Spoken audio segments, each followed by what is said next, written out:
Imagine waking up thousands of years ago, not to the sound of an alarm clock, but to the call of birds at sunrise, the murmur of rivers like the Ganges, or the bustle of an awakening village. Life in ancient India was a rhythm of nature, tradition, and community. Every breath of air carried with it the scent of earth after monsoon rains. Every day was guided by rituals, and every person had a place within a vast social order. The story of ancient India is not just about kings and conquests, but about ordinary men, women, and children who shaped the heartbeat of a civilization.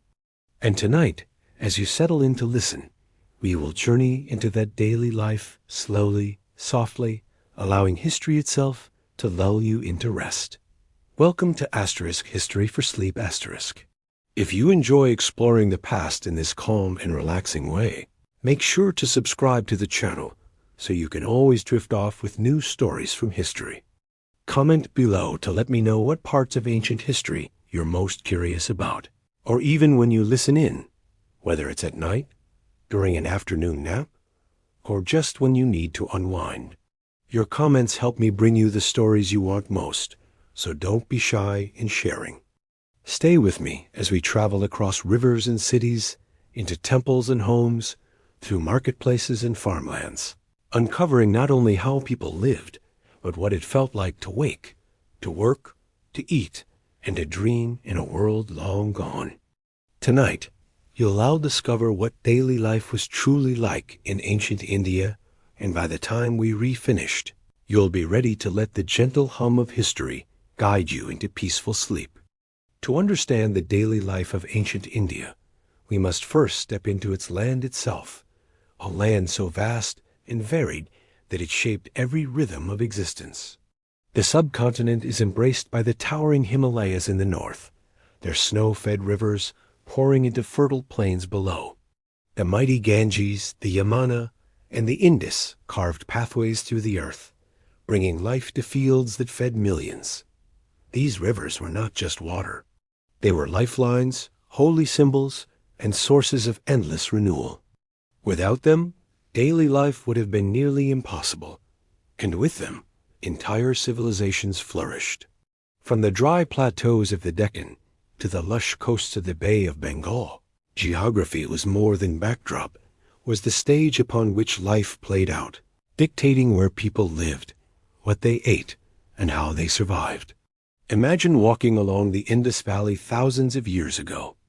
You would feel the heat of the day pressing against your skin, but you would also see fertile fields stretching out across the land, dotted with villages where farmers labored to coax grain from the soil. The climate was both a gift and a challenge. The monsoon winds brought rains that could nourish crops, but they could also flood entire settlements. To live in ancient India was to live with the seasons, to wait anxiously for the monsoon to arrive, to pray it would not fail, and to rebuild when it arrived with too much force. The cycle of drought and flood was a constant reminder that nature ruled and human life had to bend to its will. The Himalayan mountains to the north were more than just towering walls of stone. They were barriers that protected, but also connections to faraway lands. Through mountain passes, traders carried goods, ideas, and stories from Central Asia, weaving India into the fabric of the ancient world. To those who lived in villages far below, the mountains were sacred, homes of gods, and sources of rivers that never seemed to run dry. Snow melted into streams, streams joined into rivers, and rivers gave life to farms where wheat, rice, and barley grew. Every grain that fed a family was in some way a gift from the mountains. The Deccan Plateau stretched like a massive stone heart across southern India. It was a land of rocky outcrops, mineral wealth, and hardy crops that could withstand the dry climate. For people who lived there, life was less about the rushing fertility of great rivers and more about resilience. Wells and tanks were dug to store water, and crops like millet became staples because they could survive where others withered. Communities learned to adapt, building lives in a land that required patience and care. The plateau, though harsh at times, provided resources like iron and precious stones, materials that fueled crafts, trade, and even warfare. Further south and east, the coasts of India opened onto seas that connected the subcontinent to distant worlds. The Arabian Sea to the west and the Bay of Bengal to the east were highways of water, carrying ships loaded with spices, cotton, and beads to Mesopotamia, Egypt, and later to Rome. But for those living in coastal villages, the sea was not just a path for trade. It was a daily presence, a source of fish and salt, a place of danger and of livelihood. Fishermen set out in small boats at dawn, returning by midday with nets heavy with the catch of the day. Salt pans dried under the sun, their crystals glittering like jewels, providing a mineral so essential it shaped diets and economies alike. To live on the coast was to live with the rhythm of tides, the steady pull of the moon influencing every aspect of survival. Climate in ancient India was above all a pattern of contrasts. In the north, winters could be bitterly cold, while summers scorched the plains. In the south, tropical heat and heavy rains defined existence. The monsoons, arriving predictably yet with uncertain force, were anticipated with both joy and dread. Farmers relied on their timing to plant seeds, and entire communities celebrated when the rains finally arrived, dancing and praying in gratitude. Yet in years when the monsoon failed, famine followed. Fields cracked under the sun, harvests shriveled, and hunger spread quickly. In years when the monsoon came with too much fury, rivers overflowed their banks, villages were washed away, and rebuilding became the work of an entire generation. This uncertainty gave rise to rituals, prayers, and offerings, as people sought to please the gods who controlled the skies. Consider how geography shaped not just survival, but culture. The rivers became sacred in stories and rituals. The Ganges was more than a river. It was a goddess, purifying and eternal.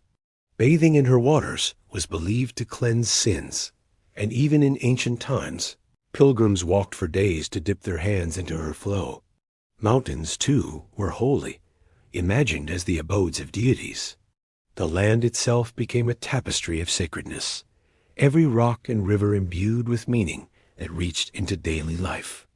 People did not separate the physical from the spiritual. The land was alive with presence, and honoring it was part of living within it. The geography also influenced how towns and cities were planned. In the Indus Valley, cities like Mohenjo-daro were laid out with astonishing precision, their streets aligned with the winds to catch breezes during the heat. Wells and drainage systems spoke to a people who understood water's power and necessity. Life in such cities was shaped by the flow of water, the orientation of streets, and the availability of fertile land around them. In contrast, rural villages were simpler, often clustered near rivers or ponds, their homes arranged in organic patterns that mirrored the land itself. No matter the scale, geography dictated structure, shaping not only where people lived, but how they thought about order and balance. The forests of ancient India, dense and teeming with life, provided another layer of sustenance. They offered timber for building, honey for sweetening, fruits, and animals for hunting. To villagers on the edge of the forests, these woods were both resource and mystery. They were places of danger, where wild animals lurked, but also of spirituality, where sages retreated to meditate and seek wisdom. The forest became a symbol of both survival and transcendence, grounding daily needs while also inspiring the pursuit of deeper truths. For ancient Indians, life was not lived in isolation from the land. It was an ongoing dialogue with it. They listened to the winds, read the patterns of rain, and adjusted their work to the rise and fall of the sun. Every dawn meant chores dictated by the season, plowing during planting time, harvesting when fields were golden, storing grain in anticipation of leaner months. The land's rhythms became human rhythms, so intertwined that to describe daily life is to describe geography itself. Even the animals shaped by this geography became woven into life. Elephants roamed the forests, and later became symbols of power in battle and ceremony. Cows, grazing on the fertile plains, became central to both economy and religion, providing milk, labor, and a sacred presence in households.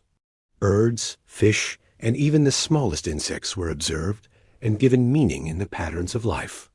Geography gave these creatures their habitats, and in turn, they became part of the daily reality of people who depended on and revered them.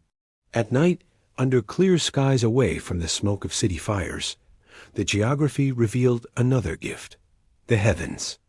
Stars shone brightly above fields and villages, guiding farmers, sailors, and storytellers. The rhythm of the land was matched by the rhythm of the sky, and constellations became part of myth, woven into stories that explained both nature and human life. Just as rivers and mountains held spiritual power, so too did the night sky, linking geography with cosmology in ways that shaped not only daily practice but timeless belief. Thus, the geography and climate of ancient India were not background details. They were living forces, directing every step, every meal, every ritual. Life was lived in partnership with the land, in anticipation of rains, in gratitude for rivers, in awe of mountains, and in respect for forests. The land shaped the people, and the people, in turn, honored the land through worship, through stories, and through adaptation. To walk through ancient India was to walk through a place where earth and sky were deeply entwined with human existence, and where geography itself was a teacher, provider, and ever-present reminder of life's fragile balance. When we think of ancient India, it is easy to picture great cities like Mohenjo-daro or Pataliputra, but in truth, the vast majority of people lived in villages. These villages were the heart of daily life, small clusters of homes surrounded by fields, forests, and rivers. They were places of simplicity and endurance, where life was guided not by the grandeur of kings, but by the steady cycle of seasons and the rhythm of communal labor. To step into an ancient Indian village is to see a world where community was survival, where every neighbor was connected by the shared tasks of living, and where traditions shaped the smallest details of existence. A village often began with just a few families, building homes close to water and fertile land. Over time, more families joined, and the settlement grew into a cluster of mud huts, thatched roofs, and narrow pathways that wound between them. Homes were modest, usually built with clay, bamboo, or wood, designed not for grandeur, but for practicality. The walls kept out heat during the scorching summers and held warmth during the cold months. Inside, the spaces were simple, often 1 or 2 rooms, with mats for sleeping, clay stoves for cooking, and small storage pots lined against the walls. Yet these humble dwellings were alive with activity, laughter, and the quiet hum of daily chores. The village was not just a collection of homes, it was a web of relationships. Everyone had a role, and those roles tied the community together. Farmers tilled the fields, growing rice in the wetter regions, or wheat, barley, and millet in drier lands. Shepherds guided flocks of goats and sheep, while cattle roamed the edges of the settlement, their milk-feeding families and their strength-pulling plows. Artisans carved wood, shaped clay, and wove cloth. Blacksmiths hammered tools from metal, while potters spun vessels that held food, water, and grain. Every trade mattered, and every trade relied on the others. A farmer needed the blacksmith for tools, the potter for storage jars, and the weaver for cloth. No one lived in isolation. The rhythm of the village was built on interdependence. At the heart of the village stood shared spaces, often a central tree, under which elders gathered to talk, resolve disputes, and make decisions. This tree, broad and ancient, became a symbol of community, sheltering people from the sun, while also reminding them of their roots. Around it, children played, chasing each other in dust and laughter, while women carried baskets of grain, water, or firewood balanced skillfully on their heads. Life unfolded here in small but meaningful ways. Stories told, songs sung, and traditions passed down from one generation to the next. The day in a village began early, often before sunrise. As the first light spread across the fields, farmers and laborers stepped out of their homes, tools in hand, ready to tend their crops. The air was cool and filled with the sound of animals stirring, cows lowing, roosters crowing, dogs barking. Women busied themselves with grinding grain, fetching water from wells or rivers, and preparing simple meals of bread, lentils, or rice. Children helped in small ways, chasing away birds from fields or carrying small bundles of wood. Even the smallest hands had work to do, and through that work, they learned the responsibilities of adulthood. Life was not without hardship. Villagers depended entirely on their harvests, and when rains failed or pests struck, hunger followed. Drought could shrink rivers into cracked beds of earth, leaving fields barren. Floods could sweep away entire huts in a single night. Illness, too, spread quickly in close quarters. Yet despite these hardships, villages endured. People shared food when they could, offered help to neighbors in times of loss, and turned to rituals, prayers, and festivals to restore hope when life seemed heavy. In many ways, it was this spirit of togetherness that sustained them through hardship. Religion and ritual were woven deeply into village life. Small shrines, sometimes nothing more than stones arranged beneath a tree, reminded people of the divine. Offerings of flowers, grains, or clarified butter were made daily, seeking blessings for healthy children, fertile fields, and protection from disaster.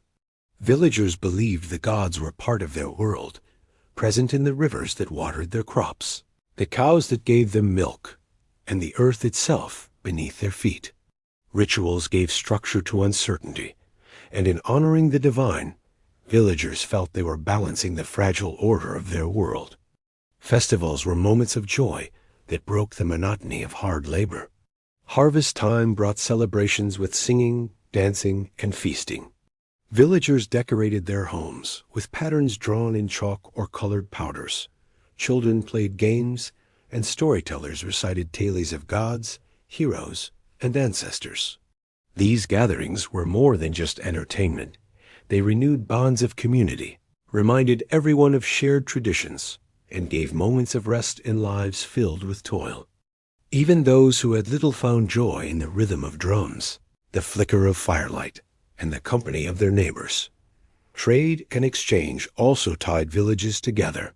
Farmers often produced more grain than their families could consume, so they bartered with artisans or traders from other settlements. A pot of rice might be traded for a set of tools, a jar of oil for a piece of cloth. Periodic markets became events where villagers not only exchanged goods, but also news, stories, and songs. A traveling merchant could bring salt from the coast, beads from distant lands, or tales of faraway kingdoms. For villagers, these visits were reminders that they were part of a larger world, even if their daily lives were bound to the fields around them. Education in villages was informal, but no less important. Children learned by watching, and helping sons followed fathers into fields or workshops. Daughters learned from mothers how to cook, weave, and care for the household. In wealthier or more established villages, a guru might set up a small gurukul, teaching children verses of the Vedas, lessons in philosophy, or the art of debate. But for most, education was practical. How to sow seeds, when to harvest, how to tend animals, and how to respect the customs of their people. Knowledge was survival, and it was passed down in stories, songs, and rituals as much as in instruction. Evenings in the village were quiet. As the sun sank and the air cooled, families gathered around small fires. Meals were shared, simple and nourishing, often eaten from clay bowls. Stories were told, myths of gods, legends of ancestors, and sometimes just simple tales meant to entertain children before sleep. The village settled into rest under the canopy of stars, the silence broken only by the sounds of night creatures in the fields and forests nearby. Life might have been hard, but it was also steady, grounded in routine and community. Village life in ancient India was not about wealth or grandeur. It was about endurance, balance, and belonging. Every path trodden in the dust, every pot shaped by hand, every grain of rice harvested spoke to a rhythm of life that sustained millions over centuries. In these villages, people found both struggle and joy, hardship and celebration. And while kings built palaces and empires rose and fell, the villages remained, steady as the earth itself, carrying the heart of daily life from one generation to the next. While most people in ancient India lived in small villages, there are also remarkable cities that rose to prominence, shaping trade, politics, and culture. These cities, some of which have left behind impressive ruins, were the beating hearts of ancient civilization, bustling with markets, temples, workshops, and homes. To enter one of these cities was to step into a world of noise, color, and constant movement, a sharp contrast to the quieter rhythm of rural life. Yet even here, daily life was made up not of grand events, but of the small actions of countless individuals, traders opening stalls, artisans shaping clay, scribes keeping records, and families going about their routines. One of the earliest and most famous examples of urban life was the Indus Valley civilization, which flourished in places like Harappa and Mohenjo-daro more than 4,000 years ago. These cities were marvels of planning, with streets laid out in precise grids, wells and public baths strategically placed, and drainage systems that astonish archaeologists to this day. Walking through Mohenjo-daro, you would see wide avenues intersecting with narrower lanes, lined with brick houses that often rose 2 or even 3 stories high. Many of these homes had private wells and indoor bathing areas, something rare in much of the ancient world. To live in such a city was to experience a level of comfort and organization that spoke to the intelligence and foresight of its builders. Markets were the lifeblood of these cities. At dawn, merchants spread out their goods along the main streets or in designated squares. Farmers brought carts loaded with grains, fruits, and vegetables from surrounding fields.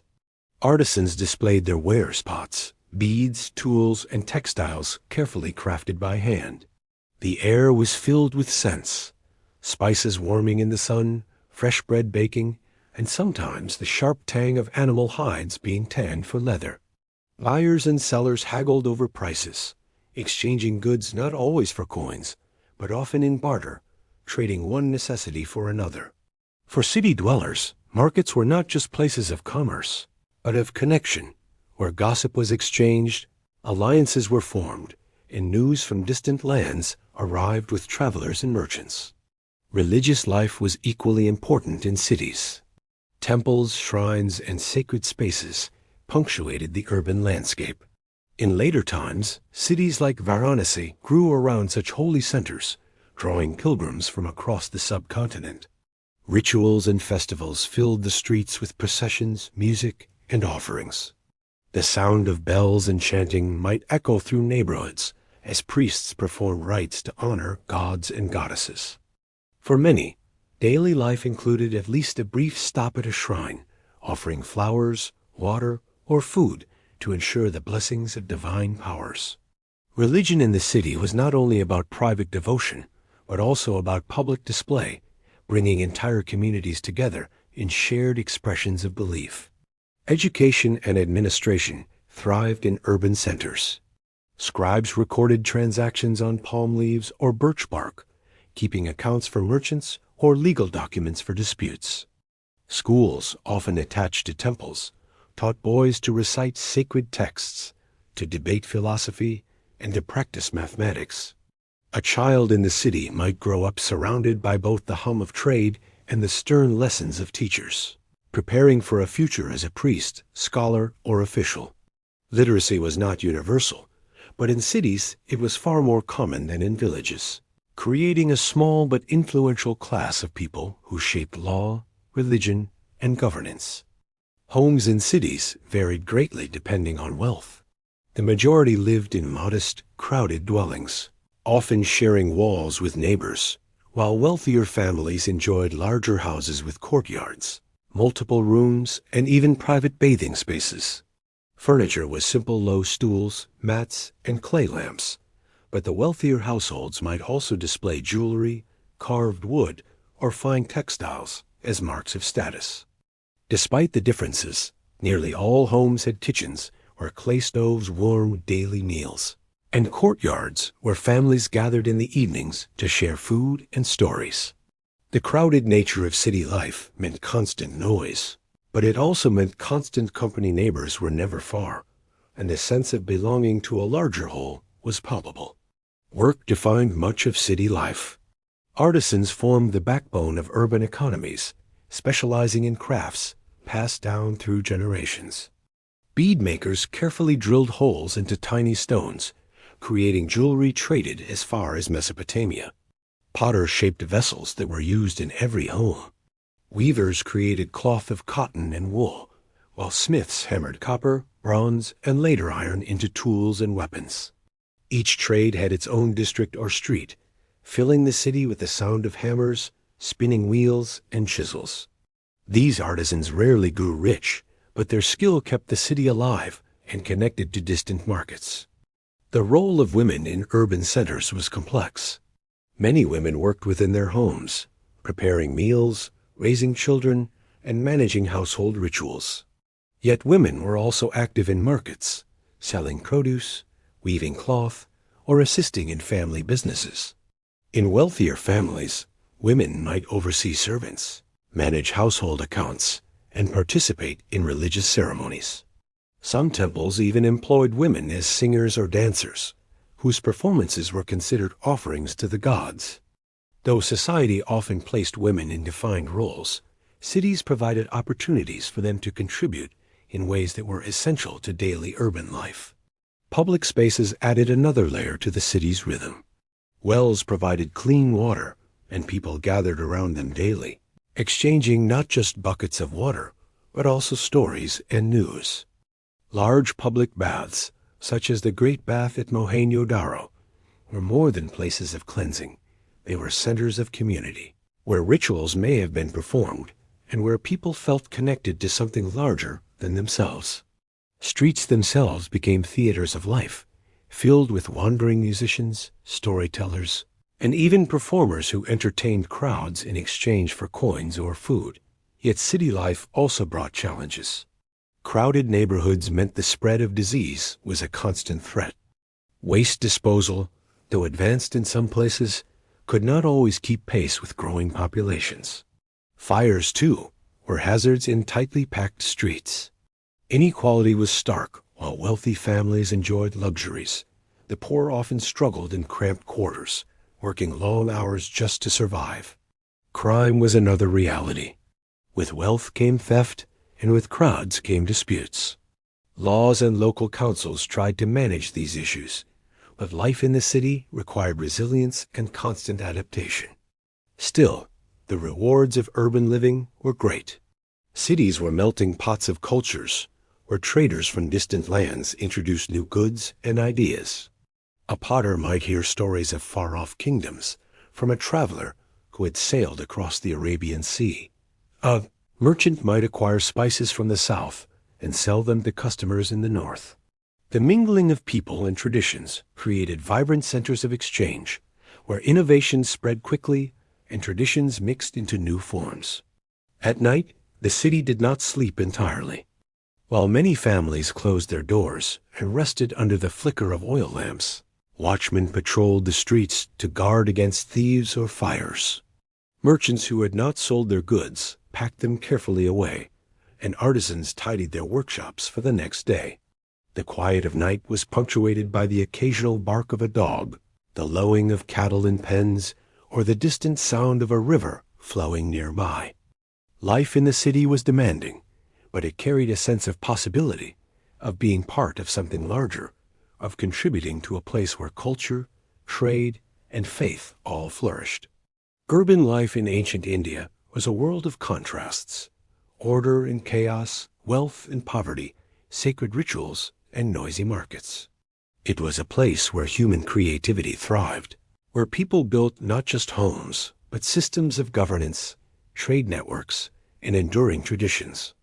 While villages provided the foundation of survival, cities offered the spark of innovation and the hum of collective energy. Together, they created a civilization that balanced simplicity with sophistication, and that balance shaped the daily lives of millions across the centuries. To understand daily life in ancient India, one cannot ignore the framework of society that shaped every role, every relationship, and every expectation: the caste system.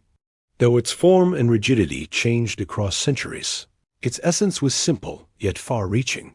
It divided society into groups, each with duties to fulfill, privileges to enjoy, or burdens to carry. For the people of ancient India, the caste system was not only a social arrangement, but a worldview, a belief that order and harmony depended on each person knowing and performing their role. It was both a source of stability and of limitation, shaping life in ways that reached into every home, every field, and every temple. The origins of caste are tied to the Vedic period, when hymns and verses described a cosmic being whose body gave birth to the four primary groups, or varnas. From the head came the Brahmins, priests and teachers. From the arms, the Kshatriyas, warriors and rulers.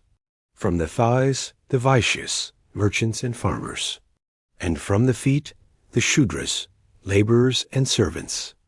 This poetic imagery established a vision of society as a single body, each part vital, none independent of the others. In theory, the system was not about superiority, but about balance. In practice, however, it created hierarchies that endured for millennia. For a Brahmin family, daily life revolved around rituals, learning, and teaching. From early morning, they performed sacred rites, chanting mantras and offering prayers to the gods. Young boys studied in gurukuls, memorizing verses of the Vedas, learning philosophy, and mastering the art of debate. Their role was to preserve knowledge, to guide others in matters of religion and morality, and to perform ceremonies that connected the people with the divine. They were respected, often exempt from heavy labor, but their responsibilities were immense.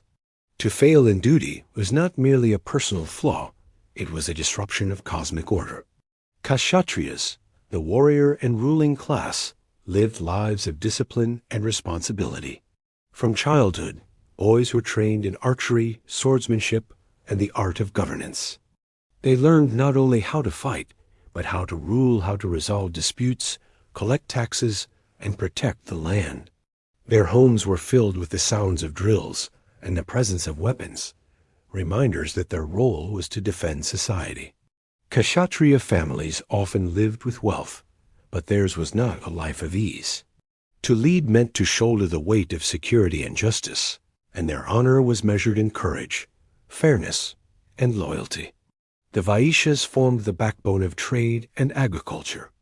Merchants, artisans, and farmers all belonged to this group, and their daily lives were filled with work that sustained the economy of ancient India.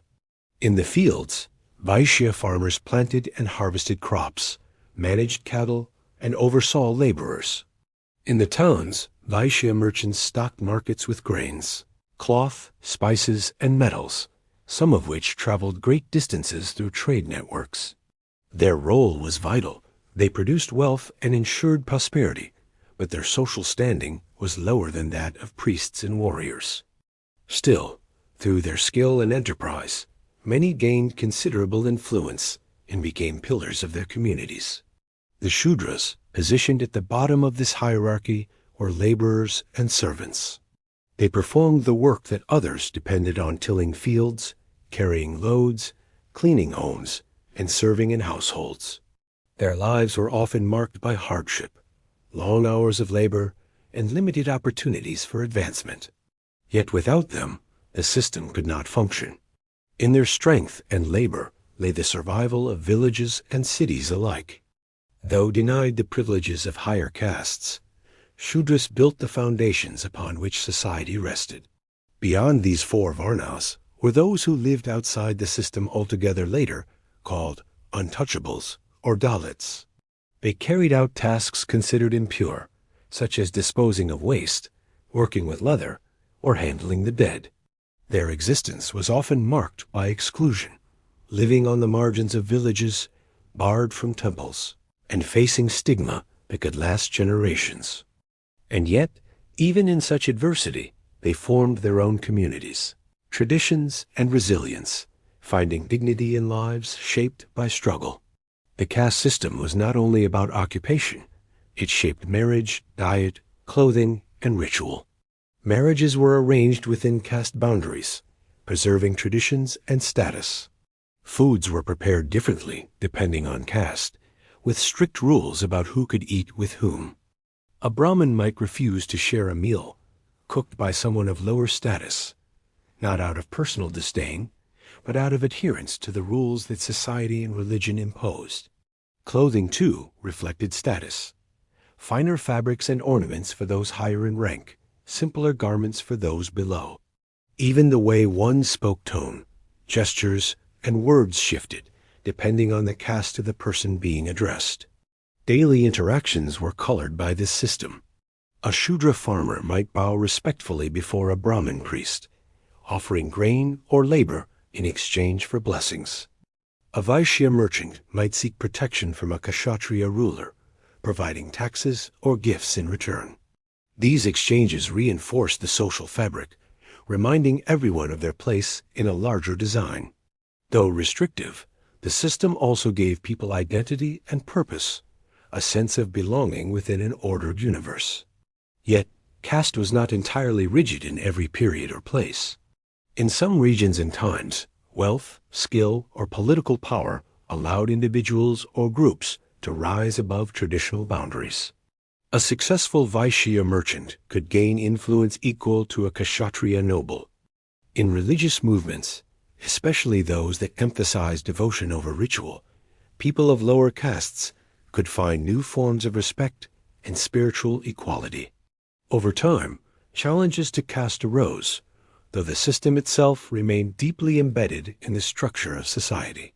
For the ordinary person, caste shaped the rhythms of daily life in practical ways. A child's future was largely determined at birth, their role in society dictated by the caste of their parents. A son of a blacksmith learned his father's trade. A daughter of a farmer learned to tend fields and animals. Ambition was tempered by tradition, and while this limited social mobility, it also created stability, passing down skills and roles through generations. In a world where survival depended on predictable order, this continuity offered security, even as it constrained possibility. Caste also influenced festivals, rituals, and community gatherings. During a village celebration, roles were assigned according to caste. Brahmins led prayers, Kshatriyas organized protection and order, Vaishyas provided resources, and Shudras carried out essential labor. Each part of the celebration reflected the greater design of society, a microcosm of the cosmic order described in sacred texts. These moments reinforced unity, even while highlighting division, binding people together through shared belief in the necessity of each role. At night, in homes across villages and cities, caste continued to shape life. In a Brahmin household, the evening might be filled with chanting of sacred verses by lamplight. In a Kshatriya home, weapons were carefully cleaned and stored, while stories of valor and honor were told to children. A Vaishya family might tally the day's earnings or plan for market days ahead. A Shudra family, weary from labor, might share a simple meal before resting, preparing for another day of work that was vital, yet often unacknowledged. Each household, though different, was a thread in the vast tapestry of ancient Indian society. The caste system endured because it was more than law, it was belief, ingrained in stories, rituals, and the very way people saw the world. To many, it seemed as natural as the rivers or mountains, a structure ordained by divine will. And yet, within its rigid lines, people found ways to live, to laugh, to celebrate, and to endure. Life under caste was not merely restriction. It was also adaptation, resilience, and the quiet dignity of fulfilling one's role, however humble or exalted. Thus, daily life in ancient India was shaped profoundly by social order. Every action, from plowing fields to reciting hymns, carried the weight of caste. It defined who one could marry, what one could eat, where one could live, and how one could worship. It was a system that bound society together in stability, even as it created divisions that lingered for centuries. To walk through an ancient Indian village or city was to see this order in motion, an invisible yet powerful structure, guiding every interaction, every tradition, and every dream. The story of daily life in ancient India can also be told through the spaces people called home. A house is more than a shelter. It is a reflection of culture, climate, technology, and values. From the humblest village hut to the grandest palace, the architecture of ancient India reveals how people lived, what they cherished, and how they adapted to the land around them. To walk into one of these homes is to step into the heart of ordinary existence, to see the spaces where families ate, worked, worshipped, and rested at the end of long days. In the villages, most homes were simple structures built with materials readily available. Mud, clay, bamboo, thatch, and timber formed the walls and roofs. A villager's hut was often small, sometimes only 1 or 2 rooms, with a low entrance to keep out the heat and to conserve warmth during cooler nights. Floors were made of packed earth, smooth and cool underfoot. Roofs were sloped, designed to shed the heavy rains of the monsoon season. Smoke from clay stoves curled up through holes in the roof, and the faint smell of wood or cow dung used for fuel lingered in the air. These homes were modest, but they were carefully built to fit the rhythms of rural life and the demands of the environment. Inside, the space was arranged simply. A hearth or small stove sat in a corner, where meals were cooked in clay pots and iron pans. Shelves or niches carved into the walls held utensils, lamps, and small religious icons. Beds were often woven cots made of rope stretched across wooden frames, light enough to be moved outside during hot nights. Families sat on mats spread across the floor, sharing meals together and talking in the glow of flickering oil lamps. Privacy was limited, for the whole family lived in the same space. But what the homes lacked in separation, they made up for in closeness and connection.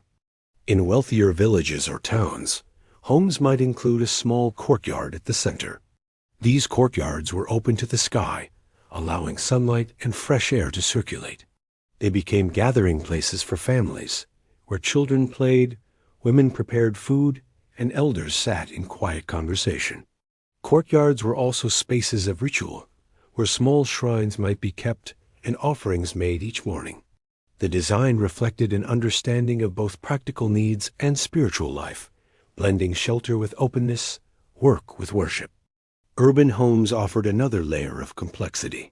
In cities like Mohenjo-daro, archaeologists have uncovered houses that rose 2 or 3 stories high, built of baked bricks rather than mud. These homes often had flat roofs where families could sleep under the stars or dry grains and textiles in the sun.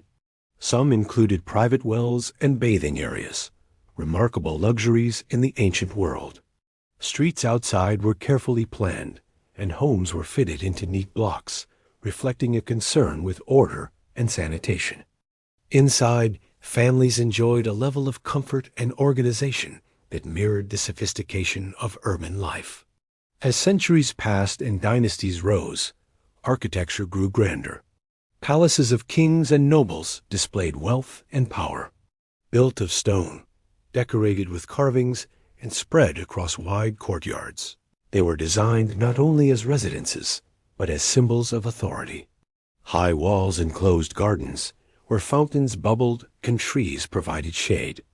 Halls were vast, with pillars rising high, echoing with the voices of courtiers and musicians. For rulers, the home was both a private retreat and a public stage, where the strength of a dynasty was expressed through beauty and grandeur. Temples, too, were places where architecture and daily life met. Though not homes in the traditional sense, temples were spiritual dwellings abodes, of gods where worshippers felt a sense of belonging. Their towers rose into the sky, their walls covered with intricate carvings of deities, animals, and myths. Villagers and townsfolk alike came to these sacred spaces, making offerings and seeking blessings. In many ways, the temple was an extension of the home, for religious rituals began in household shrines, but often continued in these larger, more magnificent structures. The materials of architecture tell another story. In the hot plains, mud and clay were used because they kept interiors cool. In wetter regions, bamboo and thatch dominated. In wealthier or urban centers, baked brick and stone provided durability. Every material was chosen with care, balancing cost, availability, and climate. Even today, echoes of these choices remain in the houses of rural India, where mud floors and thatched roofs are still common in certain areas, testifying to traditions thousands of years old. Homes were also spaces of art. Walls might be painted with simple designs, geometric patterns, flowers, or sacred symbols drawn with natural pigments.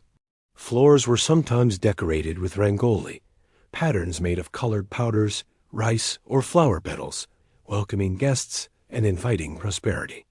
These designs were not permanent, but were recreated daily or during festivals.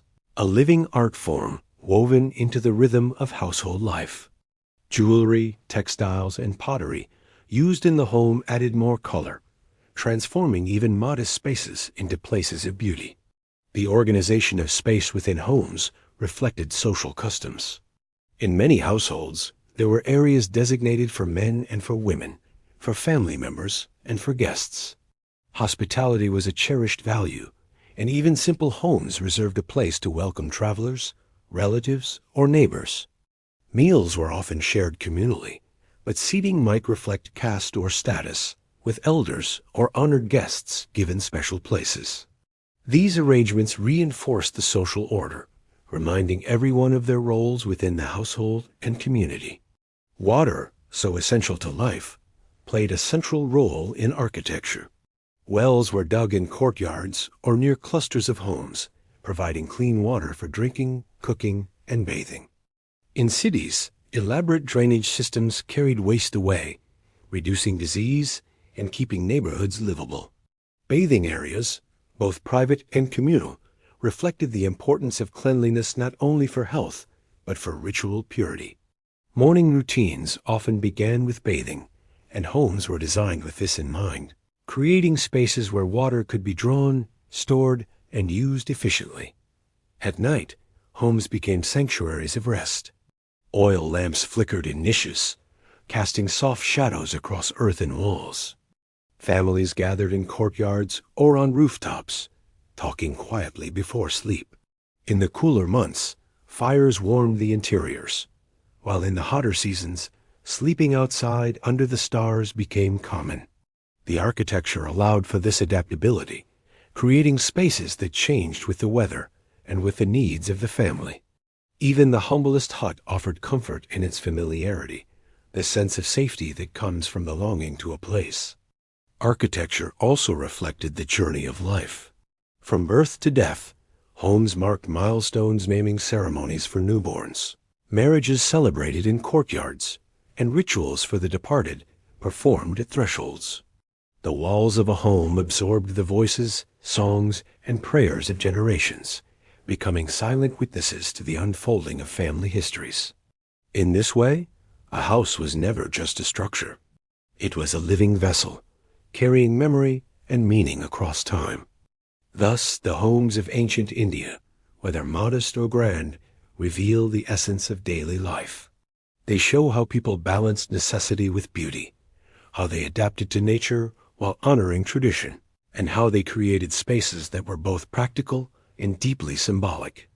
To step into these homes is to feel the warmth of family, the presence of faith, and the continuity of generations. Architecture, in this sense, was not only about building walls and roof. It was about creating a world where life could flourish, a sanctuary where people could live, work, love, and dream. The daily life of ancient India can be tasted as much as it can be seen or heard. Food was more than sustenance. It was culture, ritual, and community. The ingredients people used, the way they prepared meals, and the customs around eating reveal as much about their world as temples or kings. To imagine ancient India fully, we must picture the smells of spiced lentils simmering over clay stoves, sound of grinding stones turning grain into flour, and the sight of families gathered on the floor sharing food with their hands in an act that was both practical and symbolic. Agriculture lay at the heart of ancient Indian food. The fertile river valleys of the Indus and Ganges nurtured crops of wheat, barley, and rice. In the drier Deccan Plateau, millet and pulses thrived, resilient to the harsher climate. Farmers rose with the sun to tend their fields, their work feeding not only their families but entire communities. Grains formed the foundation of the diet. Wheat was ground into flour to make flatbreads, while rice, boiled and sometimes flavored with herbs or ghee, became a staple in many regions.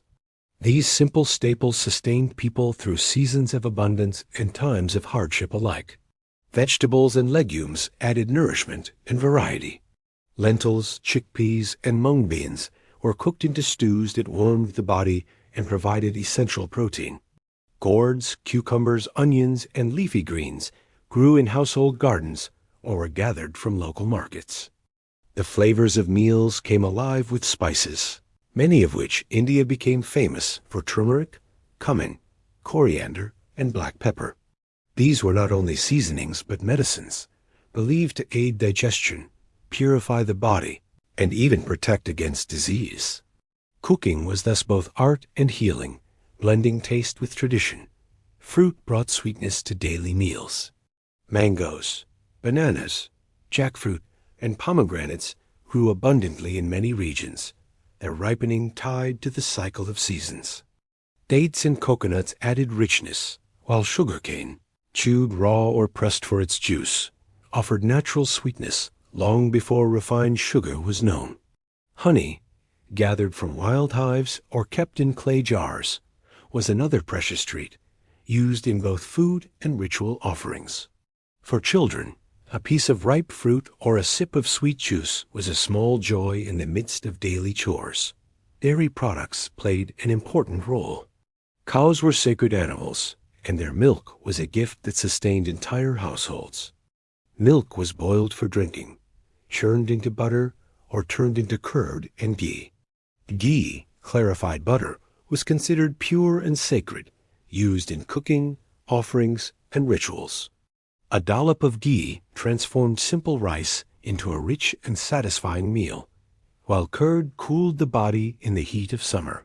These products carried not only nutritional value, but spiritual meaning, reminding families of the sacred bond between humans and animals. Meat was eaten, though its role varied by region, caste, and belief. In some communities, especially among certain castes, meat from goats, fish, or poultry was part of the diet. In coastal areas, fish and seafood were abundant, providing protein and variety. Yet for many, especially Brahmins and other upper castes, vegetarianism was embraced, rooted in spiritual ideas of purity and nonviolence. This created diversity in diets across the land, where a traveler might taste fish curry near the coast, lamb stews in certain regions, and purely vegetarian feasts in others. The diversity reflected the richness of India's geography and culture. Cooking itself was a daily rhythm. Women often rose early, grinding grains on stone slabs, the steady sound echoing through quiet courtyards. Fires were lit with wood or dried cow dung, and clay stoves glowed with heat. Meals were prepared fresh each day, for preservation methods were limited. Spices were ground by hand, vegetables chopped with care, and lentils simmered slowly. The act of cooking was laborious, but it was also social, with women sharing stories as they worked, children watching and learning, and elders guiding with wisdom.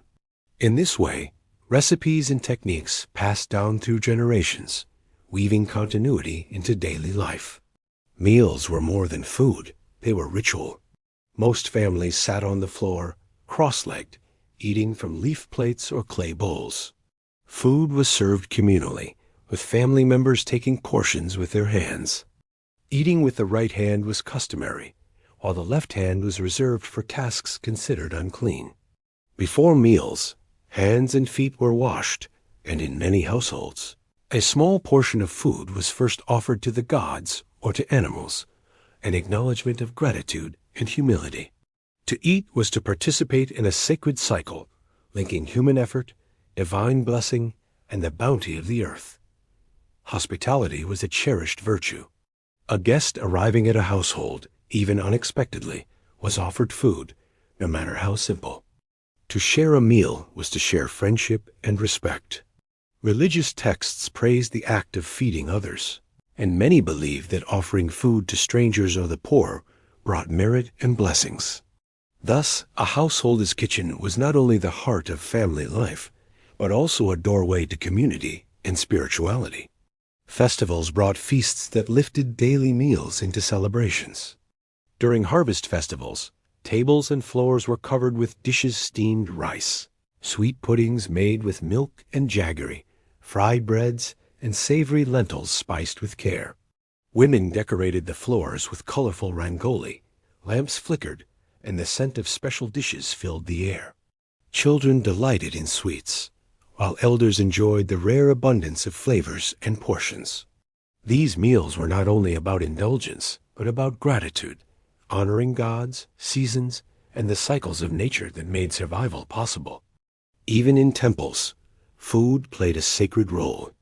Offerings of cooked rice, fruits, and sweets were placed before deities, later distributed as prasad, blessed food shared among devotees. To eat prasad was to receive not only nourishment, but divine grace, a reminder that meals could bridge the human and the divine. In this way, food in ancient India was always layered. It filled the stomach, nurtured the body, connected families, honored gods, and built communities. For the poor, meals were simpler, but no less meaningful. A Shudra family might eat coarse millet bread, lentil stew, and a handful of vegetables. Meat was rare, and sweets were occasional luxuries. Yet even in these humble meals, care was taken to flavor dishes with available spices, to prepare food fresh, and to share it with family. Hunger was a constant threat in years of poor harvests, but the sense of togetherness around food sustained spirits even when portions were small. For the wealthy, meals displayed status and refinement. A noble's table might include multiple courses: rice seasoned with saffron, breads fried in ghee, vegetables prepared with delicate spices, and desserts of milk and sugar. Wine, sometimes imported, might be served, along with fruit and rare delicacies from distant lands. Servants brought dishes in sequence, and musicians or dancers sometimes entertained during feasts. Yet even in these elaborate meals, the structure of tradition remained: the offering of food to the gods, the respect for ritual purity, and the communal act of sharing. At the end of the day, food connected every household, rich or poor. Families gathered around small lamps, bowls of rice or bread before them, laughter and conversation mixing with the sounds of crickets and night birds outside. A simple meal, eaten together, brought comfort after the labors of the day. The taste of warm bread, the scent of spiced lentils, the sweetness of fruit all became part of memory, passed down through generations as much as stories or rituals. Food was life, but it was also love, community, and faith, shaping daily existence in ancient India as much as the rivers and fields that provided it. The clothes people wore in ancient India tell us much about their lives, their climate, their resources, their social customs, and even their sense of beauty. Textiles were not merely practical coverings.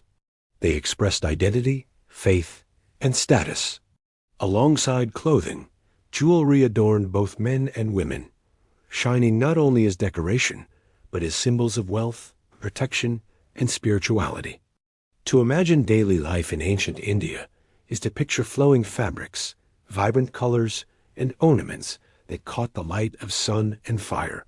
Clothing was shaped first by climate. The heat of the plains demanded light, breathable fabrics, while the cooler nights of the north called for heavier wraps. Cotton, native to the subcontinent, became the most common material.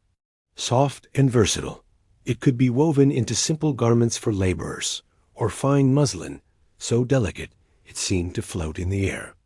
Wool was used in colder regions, spun from the sheep and goats that grazed in the mountains. Silk, rare and precious in the early periods, later arrived through trade, draping the wealthy in shimmering threads that glowed in lamplight. The style of clothing was simple in structure, but rich in variation. Men often wore a dhoti, a long piece of cloth wrapped around the waist and legs, leaving the upper body bare or covered with a shawl. It was practical for work in the fields, easy to wash, and comfortable in the heat. Women wore a sari-like garment-long lengths of fabric draped around the body in different ways, with pleats and folds that reflected both fashion and function. These garments, though unstitched, were endlessly adaptable, allowing freedom of movement and personal expression. The art of draping was passed from mother to daughter, creating continuity across generations. Colors carried meaning. Natural dyes gave fabrics hues of indigo blue, saffron yellow, deep reds, and earthy browns. White symbolized purity and was often worn for rituals or by widows. Bright colors adorned festivals, while more subdued tones marked everyday life. For the wealthy, fabric was not only dyed, but embroidered with gold or silver threads, patterns of flowers, animals, or sacred symbols adding richness to their appearance. Clothing became a canvas on which the culture expressed itself, blending simplicity with artistry. Children's clothing was often minimal, especially in hot climates, with young boys and girls wearing small garments or sometimes little more than ornaments until they grew older.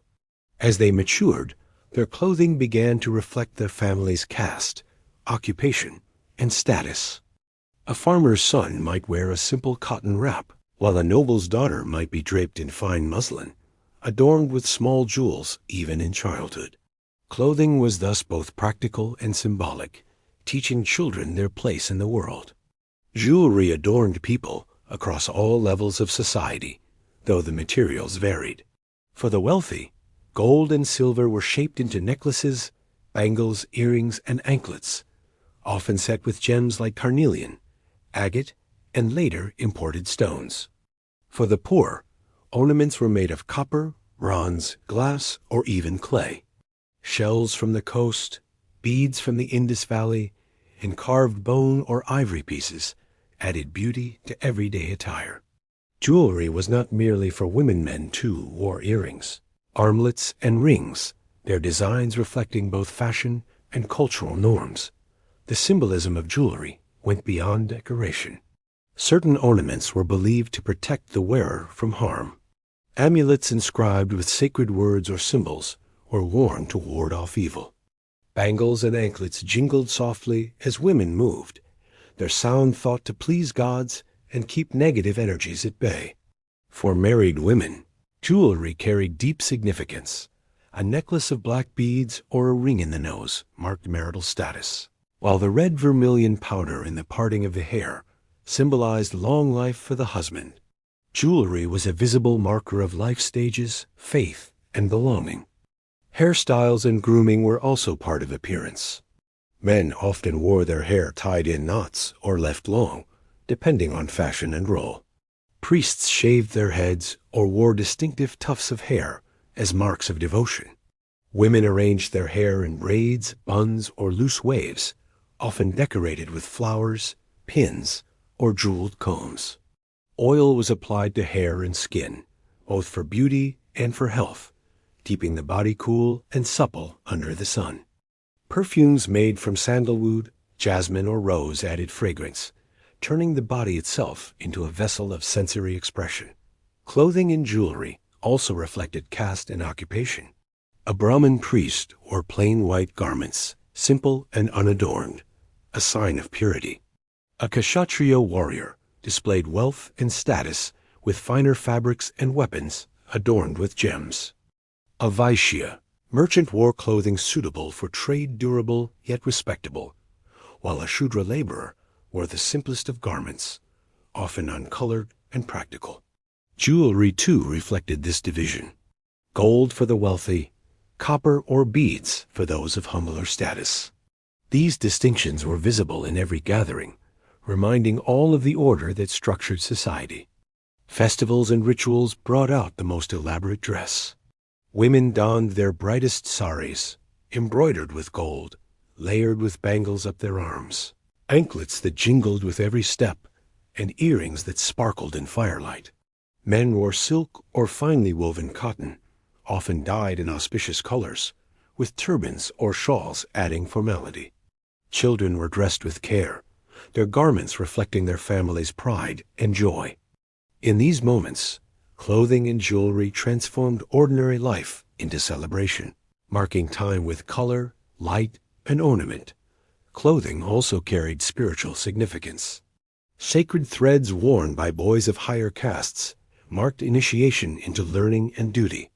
Certain colors or fabrics were reserved for rituals, while ascetics renounced fine garments altogether, choosing instead simple robes or even rags, symbols of detachment.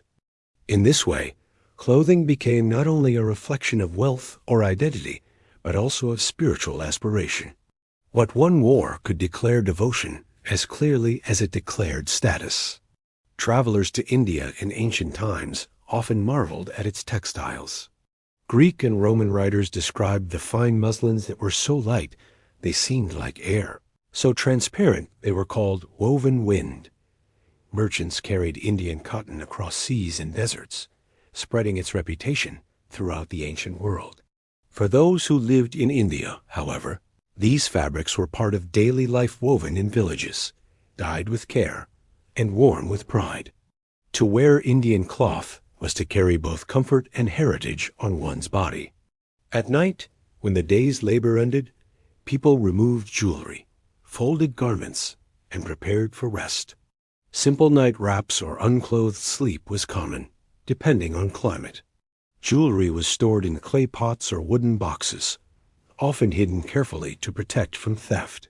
Fabrics were washed in rivers, beaten against stones, and dried in the sun, their colors fading over time, but their value enduring. The cycle of clothing was part of the cycle of life, woven into daily chores and family routines. Clothing and jewelry in ancient India were more than adornments. They were living expressions of a culture that valued beauty, symbolism, and continuity. From the humblest cotton wrap to the grandest jeweled necklace, each item told a story of work, of faith, of belonging. They revealed not only how people looked, but how they understood themselves in relation to community, nature, and the divine. In their flowing fabrics and shining ornaments, the people of ancient India carried both practicality and poetry, shaping daily life with texture, color, and light. In ancient India, family was the foundation of daily life. It was within the home that people learned their roles, absorbed traditions, and experienced the joys and burdens of existence. The family was not only a social unit, but a sacred one, seen as the building block of society and the vessel through which duties, values, and faith were carried forward. To understand daily life in ancient India, we must step into the intimate circle of the household, where generations lived together, where marriages joined families into alliances, and where rituals bound people not only to each other, but also to the divine. The structure of the family was often extended, including not just parents and children, but grandparents, uncles, aunts, cousins, and sometimes even distant relatives. Such joint families were common because they offered both stability and support. In a world where survival depended on cooperation, multiple generations living under one roof made sense. Grandparents cared for children, passing on stories and traditions. Uncles and aunts contributed to the household economy, whether through farming, trade, or craft. The elderly were respected as sources of wisdom, while the young were raised in the safety of a broad circle of kin. Patriarchy shaped much of family life, with the eldest male often serving as head of the household. His word carried authority, and his decisions guided family matters from finances to rituals. Yet this did not mean women were without influence. Within the household, the mother and senior women managed food, care, and the rhythms of daily chores. They held authority in the private sphere, guiding daughters, overseeing marriages, and maintaining the delicate balance of relationships among family members. In many ways, the household was sustained by the labor and wisdom of women, even if their influence was less visible in the public realm. Children were treasured, seen as blessings and as the continuation of the family line. Their birth was celebrated with rituals and offerings, prayers made for health and long life. From a young age, children were taught their roles, boys learning from fathers or gurus, girls learning from mothers and elder women. Play was simple, often using handmade toys or games that taught coordination and strategy. But even in play, lessons of discipline and duty were woven in. Childhood was not only a time of innocence, but also preparation for the responsibilities of adulthood. Marriage was one of the most important institutions in ancient Indian society. It was not simply a union of two individuals, but a joining of families, a sacred contract that ensured continuity of lineage and the fulfillment of religious duties. The ideal of marriage was deeply rooted in Dharma, the moral order that governed life. A married couple was seen as completing each other, bound together not only in this life, but in spiritual partnership that could extend beyond. Rituals surrounding marriage reflected this sacredness, making the wedding one of the most elaborate ceremonies in family life. Marriages were usually arranged by families, with careful attention to caste, occupation, wealth, and astrology. Horoscopes were consulted to ensure compatibility, for it was believed that the stars and planets influenced the harmony of a marriage. Parents and elders negotiated alliances, balancing practical concerns with spiritual considerations. Love, though it existed, was often secondary to duty, for marriage was as much about family honor and social order as it was about personal affection. Still, over time, many couples grew to share deep bonds, building companionship through the shared labors and joys of daily life. The wedding ceremony itself was filled with symbolism. Families gathered, often decorating homes with flowers, lamps, and colorful patterns drawn on the ground. Music filled the air drums, flutes, and songs sung by women. The bride, dressed in bright garments and adorned with jewelry, was prepared with rituals of cleansing and blessing. The groom arrived with procession and pride, sometimes on horseback or carried in palanquins. Priests recited sacred verses, invoking the gods to bless the union. The central act was the circling of the sacred fire, the couple walking around it together, pledging loyalty, duty, and love. Each step symbolized a promise to nourish, to protect, to grow, to be faithful, and to remain together through the cycles of life. After the marriage, the bride often moved into the groom's household, leaving behind her family to join a new circle of kin. This transition could be both joyful and difficult, for it required adjustment and resilience. In her new home, she became part of the extended family, contributing to household work and rituals, building new relationships, and gradually finding her place. Over time, she too would guide younger women, passing on traditions just as they had been passed to her.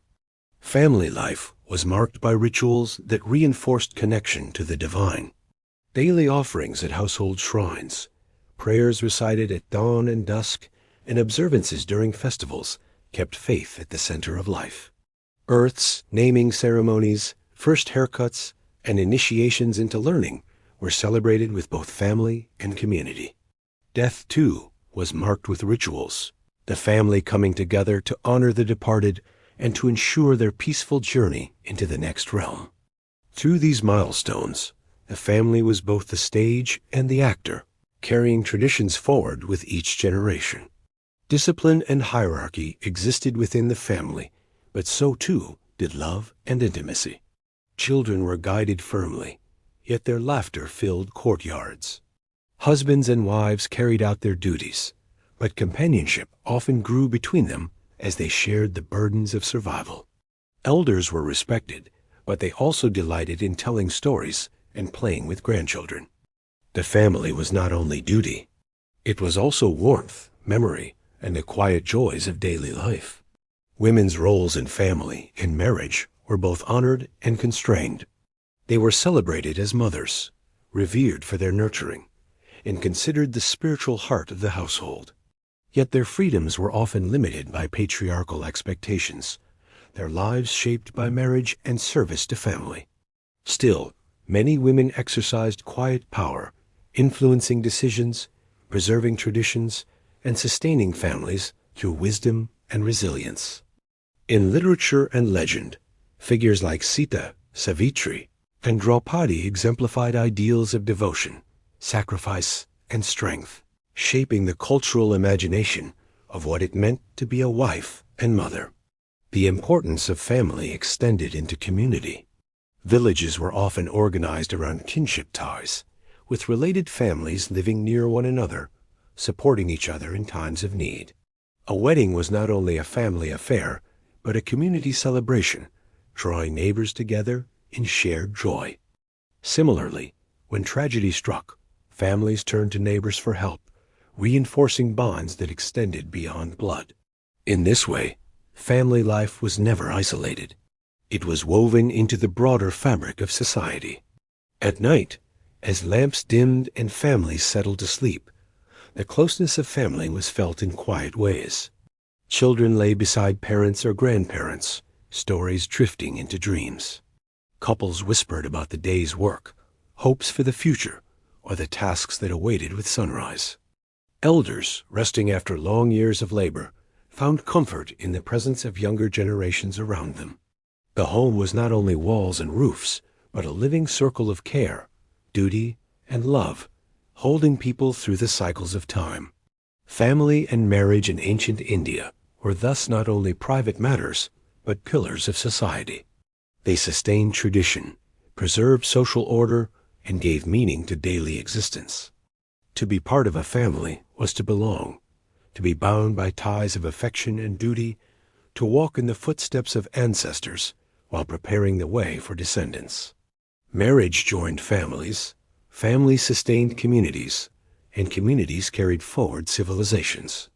In the rhythm of household life, the births, the weddings, the daily meals, the shared stories lay the essence of ancient Indian society, enduring as strongly as the rivers and mountains that framed the land. To understand the daily life of ancient India, one must look at the experiences of children, the laughter that echoed in courtyards, the games played in dusty lanes, and the lessons absorbed in both homes and schools. Childhood was not only a time of innocence, but also of preparation, a stage where children were gradually introduced to the duties, traditions, and knowledge that would guide them through adulthood. Education, both formal and informal, was a cornerstone of this process, shaping not only the future of individuals, but the endurance of culture itself. A child's life began with ritual. Birth was celebrated with joy and prayer, as families welcomed new life into their homes. Priests were often called to perform ceremonies that ensured health and protection. The naming ceremony, or namakarana, held special significance, for names were chosen not only for sound but for meaning, often tied to deities, virtues, or aspirations. With the whisper of a name, a child was given an identity that linked them to family, tradition, and the divine. From the beginning, children were seen not as isolated beings, but as threads in a larger fabric of lineage and duty. Daily life for children depended on their family's social status, caste, and occupation. In farming villages, boys and girls grew up surrounded by fields and animals. From an early age, they were given small tasks chasing birds from crops, carrying water, or gathering firewood. These chores, though simple, taught responsibility and the rhythm of labor. In artisan families, children learned by watching their parents at work. A potter's son played with clay before shaping his first vessel. A weaver's daughter practiced with scraps before handling the loom. Knowledge was practical and lived, passed down not through books, but through hands, eyes, and memory. Play, however, was not absent. Children found joy in games that used the simplest of objects, stones, sticks, and clay figures. They played tag in village lanes, rolled wheels with sticks, or created small shrines in imitation of their parents' rituals. Toys made of terracotta have been uncovered from the Indus Valley. Small carts, whistles shaped like birds, and animal figurines that once delighted children's imaginations. Play taught coordination, cooperation, and sometimes even the basics of strategy, as games mirrored aspects of adult life.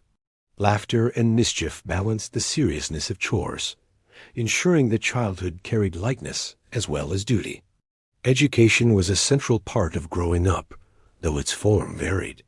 In many households, education began informally, with parents teaching children language, customs, and prayers. Storytelling was a powerful tool of instruction. Grandparents and elders recited myths from the Ramayana and Mahabharata, fables from the Pantsyantra, or moral tales that illustrated virtues like honesty, loyalty, and courage. These stories entertained, but they also instructed, weaving lessons into memory in a way that endured for a lifetime. For boys of higher castes, formal education often began with initiation into a gurukul, or house of the teacher. This initiation was marked by the Upanayana ceremony, where a sacred thread was draped across the boy's chest, symbolizing his entrance into learning and duty. The boy then left his family to live with the guru, often in modest conditions, surrounded by fellow students. Education in the gurukul was not simply about knowledge, it was about discipline, humility, and service. Students helped with chores, gathered firewood, tended animals, and cooked meals, all while memorizing verses, learning rituals, and engaging in philosophical discussion. Life in the gurukul was simple, but it instilled both wisdom and character. The curriculum was broad. The Vedas were central, with students memorizing hymns and mantras passed down orally across generations. Philosophy, logic, and ethics were taught alongside astronomy, mathematics, and grammar. Some gurukuls emphasized practical knowledge, training boys in medicine, music, or even martial skills. Learning was oral and rigorous. Writing materials were scarce, so memory was the primary tool. Recitation was repeated endlessly until words became second nature. Knowledge was not only about information, but about shaping the mind to concentrate, to question, and to reflect. Girls' education followed different paths. In most families, girls were educated at home, learning the skills necessary to manage households. They were taught cooking, weaving, and ritual practices from their mothers and aunts. Songs and stories carried lessons about virtue, devotion, and strength. In wealthier or exceptional cases, girls also studied texts, music, or philosophy. And history remembers women like Gargi and Maitreyi, who became renowned for their wisdom and debates. Still, for most, education emphasized preparing for marriage, motherhood, and the responsibilities of family life. Though constrained, this education was vital, shaping the next generation through the care of children and the preservation of traditions. Discipline was strict in both home and gurukul. Respect for elders and teachers was absolute. A guru was considered even greater than one's parents, for while parents gave life, the teacher gave knowledge. Students were expected to obey, to serve, and to dedicate themselves fully to learning.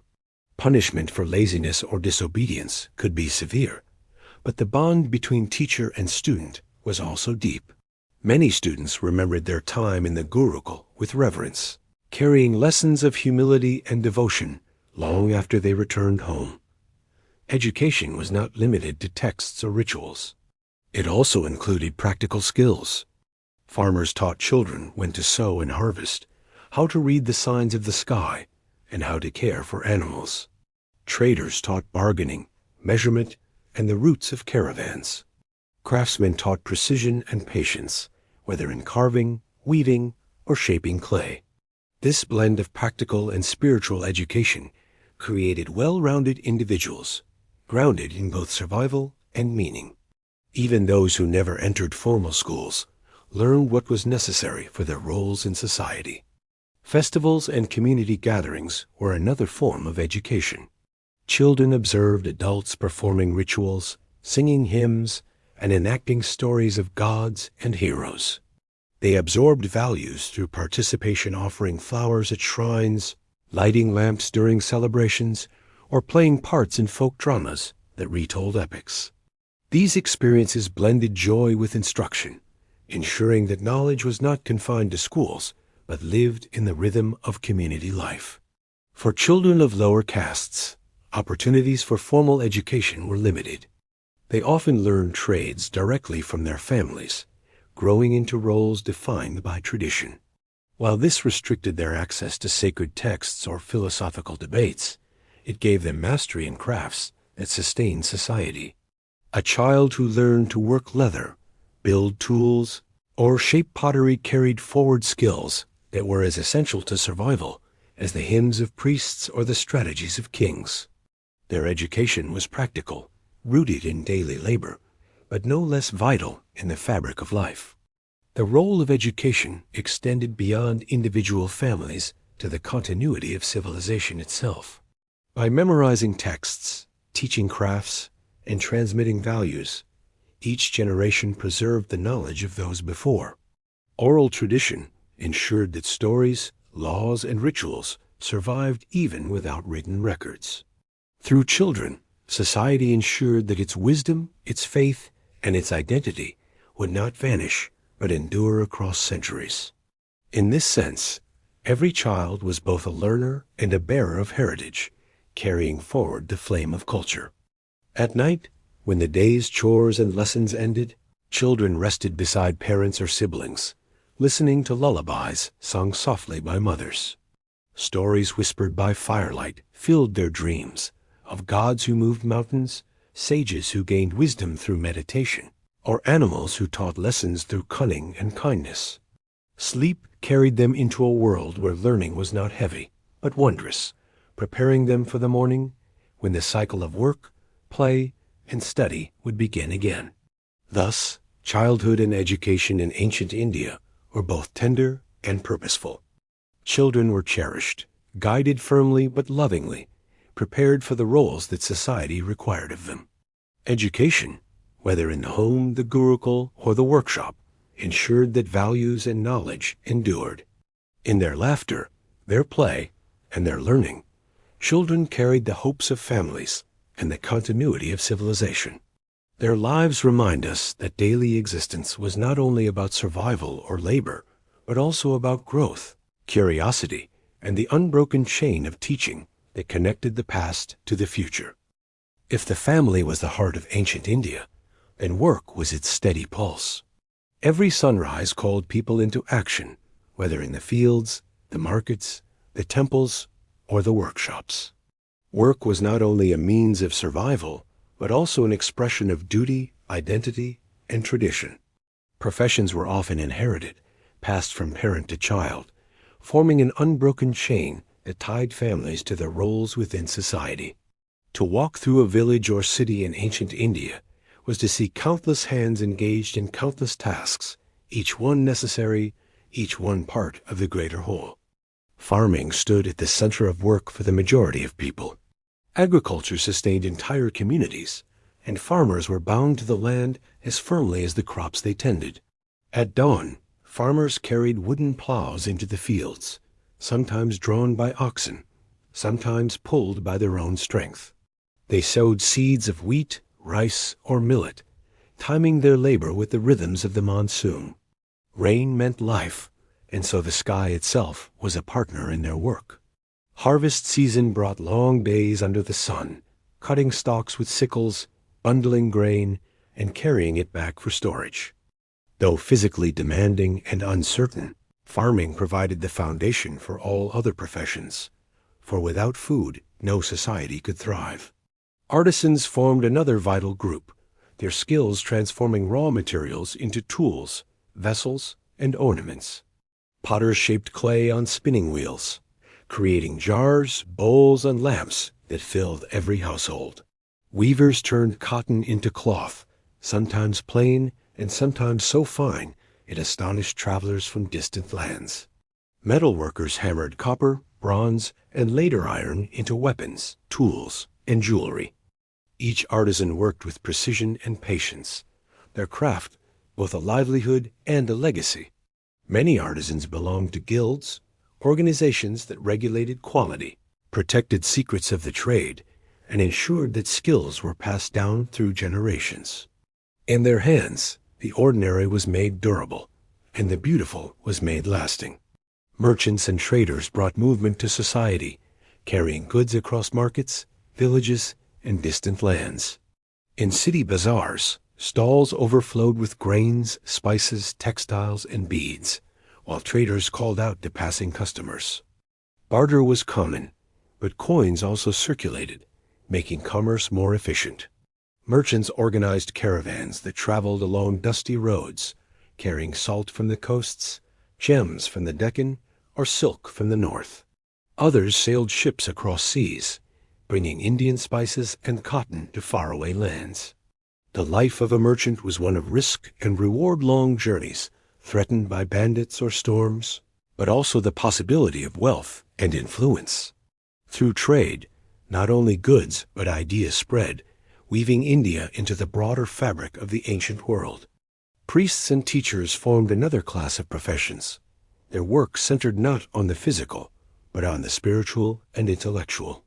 Priests performed rituals, guided families through births, marriages, and funerals, and maintained the sacred order believed to sustain the universe. Their duties were heavy with responsibility, for mistakes in ritual were thought to have cosmic consequences. Teachers, often Brahmins, passed down sacred texts, philosophy, and language in gurukuls. Their work demanded memory, discipline, and devotion, but it also commanded respect. Students served them loyally, for to learn was to be shaped for life. The profession of priest or teacher was less about earning a living and more about fulfilling a role ordained by tradition. Soldiers and warriors formed the backbone of kingdoms, protecting borders and enforcing rulers' authority. Kshatriyas trained from youth in archery, swordsmanship, and riding. Their work was not constant battle, but constant readiness, for threats could arise from rival kingdoms, raiders, or internal unrest. Life in the military demanded discipline, courage, and loyalty, with rewards of honor and sometimes land or wealth. Warriors also participated in ceremonial displays, parades, and rituals, reminding society of their role as protectors. In times of peace, they managed land, advised rulers, or trained the next generation. Their profession carried prestige, but also the constant shadow of danger. Performers, musicians, and dancers added color to daily life, though their work was often undervalued by the powerful. Traveling bards recited epics in marketplaces, their voices carrying tales of gods and heroes. Musicians played flutes, drums, and stringed instruments at festivals, weddings, and rituals. Dancers performed in temples, their movements seen as offerings to the divine. Actors staged plays that entertained and instructed, blending humor, morality, and drama. Though not as respected as priests or warriors, these performers brought joy, meaning, and art to lives that might otherwise have been only labor and struggle. Their work, ephemeral as it was, carried echoes that lasted in memory and tradition. Healers and physicians practiced the art of medicine, known as Ayurveda. Their work involved not only herbs and remedies, but also deep knowledge of balance within the body and between the body and nature. They gathered plants, prepared mixtures, and advised on diets and rituals for health. Midwives assisted in childbirth, guiding women through the most dangerous and sacred of labors. Their profession required trust, for in their hands lay the life and well-being of others. Though often working quietly, their role was indispensable, easing suffering and preserving life in ways both practical and profound. Laborers and servants, filled the remaining spaces of society's work. They carried water, built roads, hauled loads in markets, and served in households. Their labor was constant and exhausting, yet it sustained the lives of others. Servants lit fires, cleaned homes, and cared for animals, often without recognition. Their profession carried little prestige, but it was nonetheless essential. Without their contributions, neither the farmer, the merchant, nor the priest could function fully. Their work, though humble, was a pillar of society, binding together the everyday tasks that allowed others to pursue their duties. Women's work, though often unrecorded, was the silent foundation of households. They ground grain on stone slabs, cooked meals, wove cloth, fetched water, and cared for children. Their labor extended from dawn until night, unbroken and uncelebrated, yet it sustained families and preserved traditions. In wealthier families, women also managed servants, organized religious rituals, and maintained household finances. For many, weaving and spinning provided extra income, while others sold produce or handmade goods in markets. Though often confined to the domestic sphere, women's work was the heart of survival, uniting practical need with cultural continuity. Work in ancient India was also tied to spirituality. Professions were often seen as dharma-sacred duty linked to caste and tradition. A farmer's work was not only economic but religious, an offering of labor to sustain the world. A priest's rituals maintained cosmic balance, while a warrior's defense upheld justice. Even artisans saw their work as service to both community and gods, crafting vessels for rituals or ornaments for temples. Work was thus infused with meaning beyond survival, making each profession part of the greater harmony of existence. Despite this, inequality marked the world of professions. Higher castes enjoyed privileges, their work honored and respected, while lower castes performed the most grueling labor with little recognition. Opportunities for change were limited, as professions were inherited. Yet within these boundaries, individuals found dignity, pride, and mastery. A potter took pride in the symmetry of his vessels, a weaver in the softness of her cloth, a farmer in the bounty of his harvest. In this way, work became not only obligation but identity, shaping how people saw themselves and how they were seen by others. At the close of each day, workers laid down their tools, traders locked their stalls, and priests ended their chants. Families gathered, sharing meals prepared from the fruits of their labor.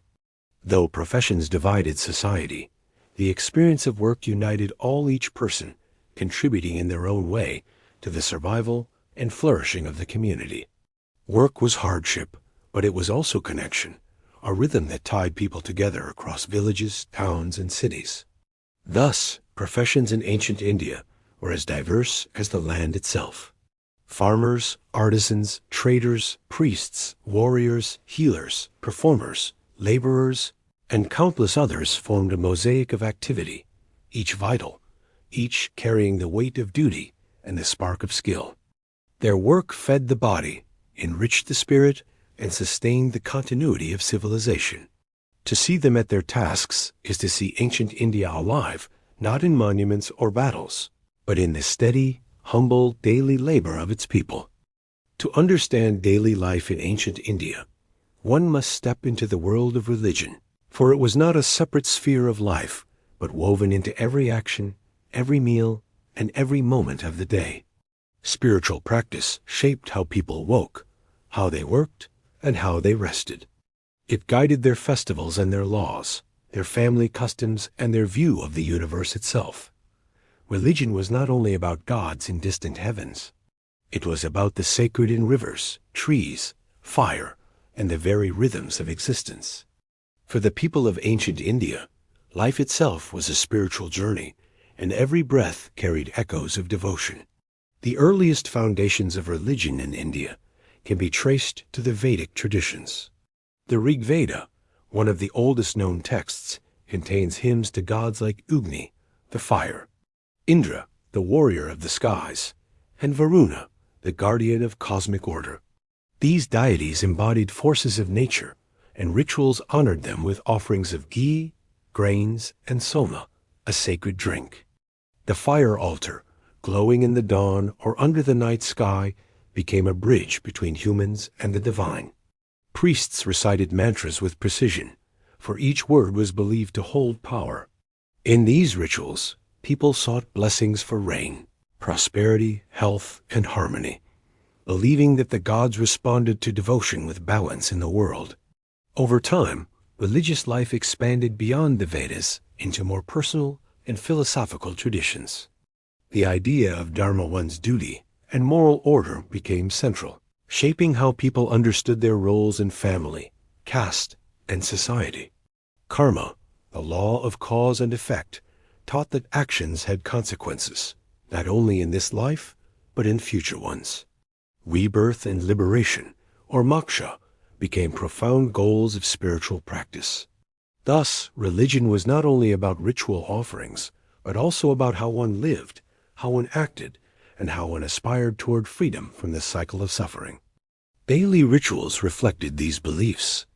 At sunrise, families bathed in rivers or wells, purifying body and spirit. Lamps were lit in household shrines, where small idols of clay or stone were decorated with flowers, sandalwood paste, and incense. Simple prayers were recited, sometimes little more than whispered words of gratitude.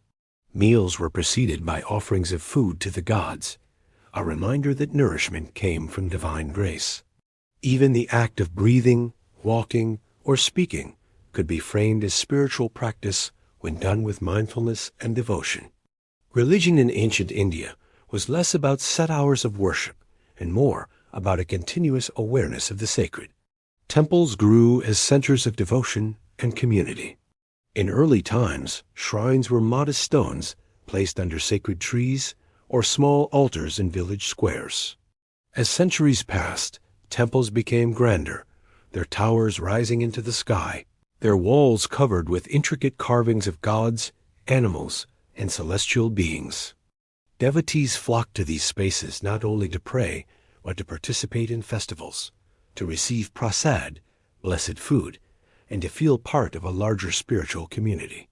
Temples were not isolated sanctuaries, but living centers of art, music, and teaching, embodying the fusion of daily life with eternal truths. Religion also found expression in philosophy. Thinkers and sages questioned the nature of reality, the self, and the universe.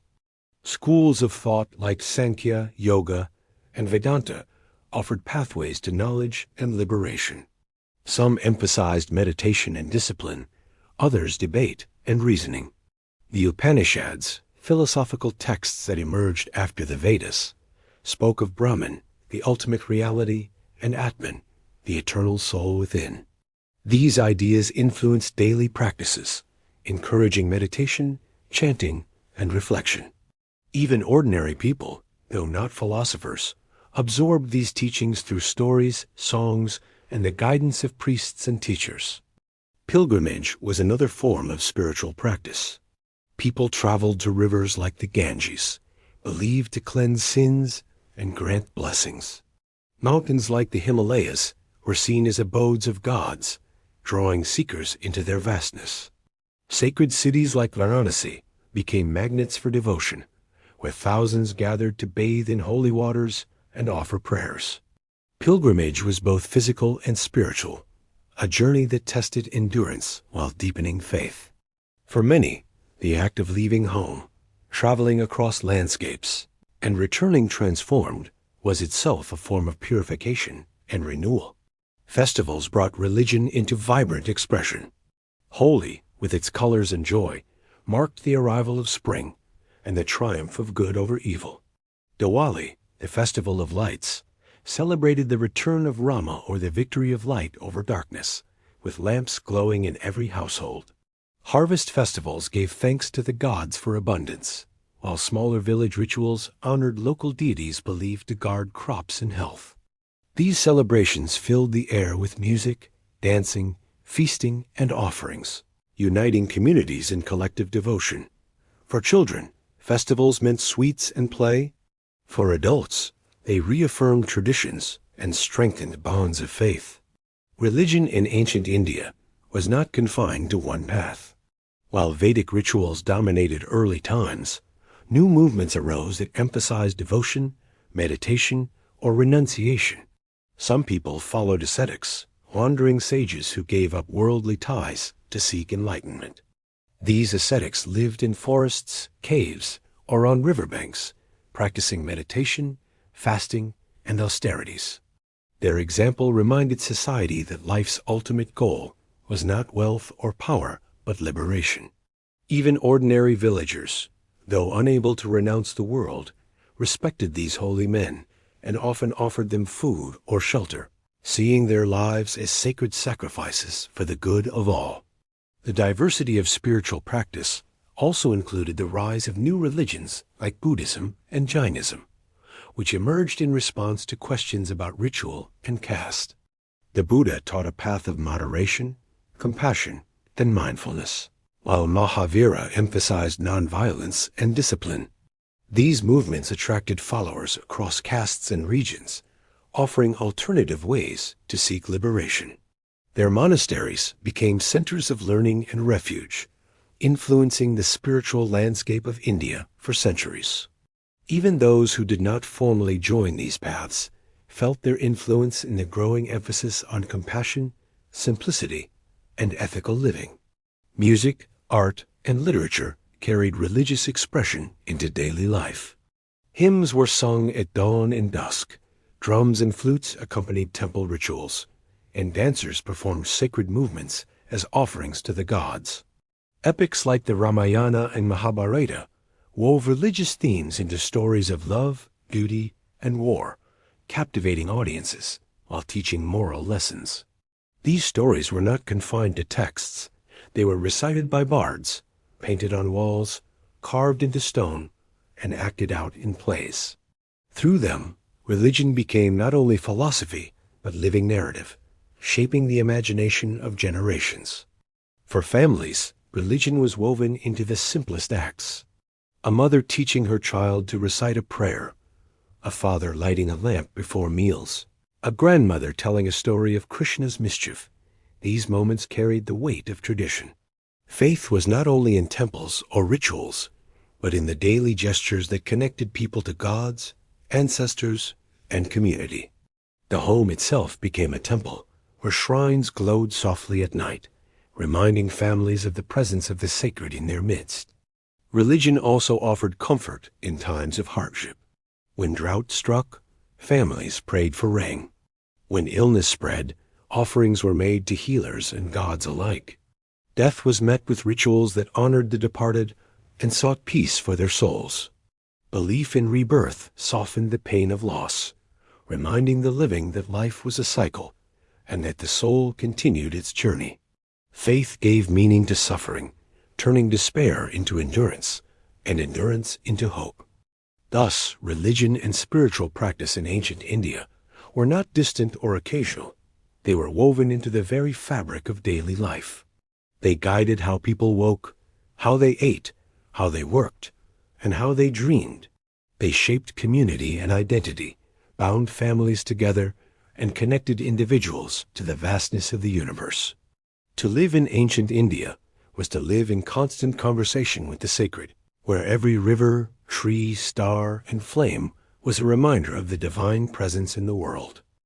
Life in ancient India was not only about labor, duty, and ritual. It was also about joy, celebration, and the weaving of community through shared entertainment. Festivals punctuated the cycles of the year like bright threads in a tapestry, bringing relief from toil, offering moments of collective joy, and reaffirming bonds between families and neighbors. Entertainment, whether in the form of music, dance, games, or storytelling, filled the spaces between work. And worship, reminding people that life was not only to be endured, but also to be savored.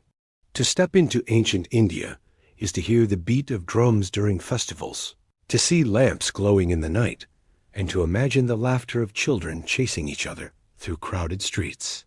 Festivals were tied closely to the seasons and to religion.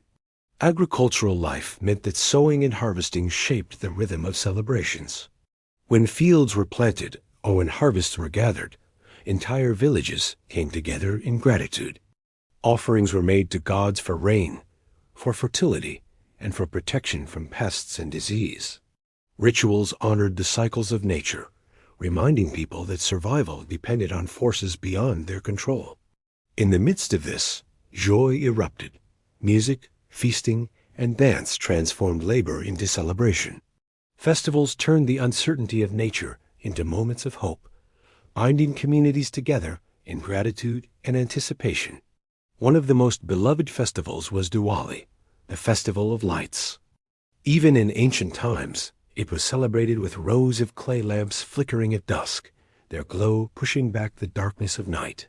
Families cleaned their homes, decorated courtyards with colorful rangoli patterns, and prepared sweets to share with neighbors. The lighting of lamps was more than beauty. It symbolized the victory of light over darkness, good over evil. Children delighted in the glow, while elders told stories of Rama's return to Ayodhya, or of Lakshmi, the goddess of prosperity, visiting homes filled with cleanliness and devotion.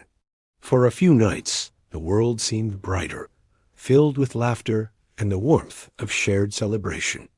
Holi, the festival of colors, brought another kind of joy. In spring, when flowers bloomed and harvests approached, people gathered to throw powders of red, yellow, blue, and green, covering each other in vibrant hues. The air filled with music and shouts of laughter, while bonfires burned the night before, symbolizing the destruction of evil. The festival dissolved barriers of caste and age, if only for a day, as neighbors played together, shared sweets, and celebrated the renewal of life. Even the poorest could join, for the powders could be made from flowers or earth, ensuring that joy was shared by all. Harvest festivals, known by different names in different regions, were another highlight. In the south, Pongal celebrated the sun and the cattle that made farming possible, with pots of rice boiled until they overflowed in symbolic abundance. In the north, Makar Sankranti marked the turning of the sun's path, with families flying kites in the winter skies. These festivals honored both nature and human effort, reminding people that survival was a partnership between labor and divine grace. They were deeply practical, yet filled with delight, carrying both gratitude and hope into the coming year. Entertainment during festivals went beyond food and ritual. Music and dance filled public spaces, with instruments like the flute, drum, and veena creating rhythms that carried people into joy. Dancers performed not only for entertainment, but as offerings, their movements telling stories of gods and heroes. Storytellers recited epics, their voices rising and falling as crowds gathered around. These performances educated as well as entertained, reminding people of values and traditions through captivating narrative. The combination of art and spirituality made festivals both joyous and meaningful, feeding body, mind, and spirit. Beyond festivals, entertainment found its place in daily life. Children played games with pebbles, clay figures, or wooden carts. They raced through fields, chased animals, or played hide and seek among huts. Simple toys uncovered by archaeologists, whistles shaped like birds, dice, spinning tops, show how play filled the lives of children long before modern inventions. For adults, board games like Pachisi, played with shells or dice, provided amusement and competition. Gambling, though sometimes frowned upon, was a common pastime during festivals, adding an edge of excitement to celebrations. Storytelling was perhaps the most powerful form of entertainment. Bards and wandering minstrels carried tales from village to village, reciting stories of the Ramayana and Mahabharata, or fables like those in the Panchatantra. Families gathered in courtyards at night to hear these stories, their imaginations lit by flickering oil lamps. Children listened wide-eyed as heroes fought demons, gods intervened in human lives, and animals taught lessons through cunning or kindness. Storytelling was more than amusement. It was education, moral instruction, and cultural preservation.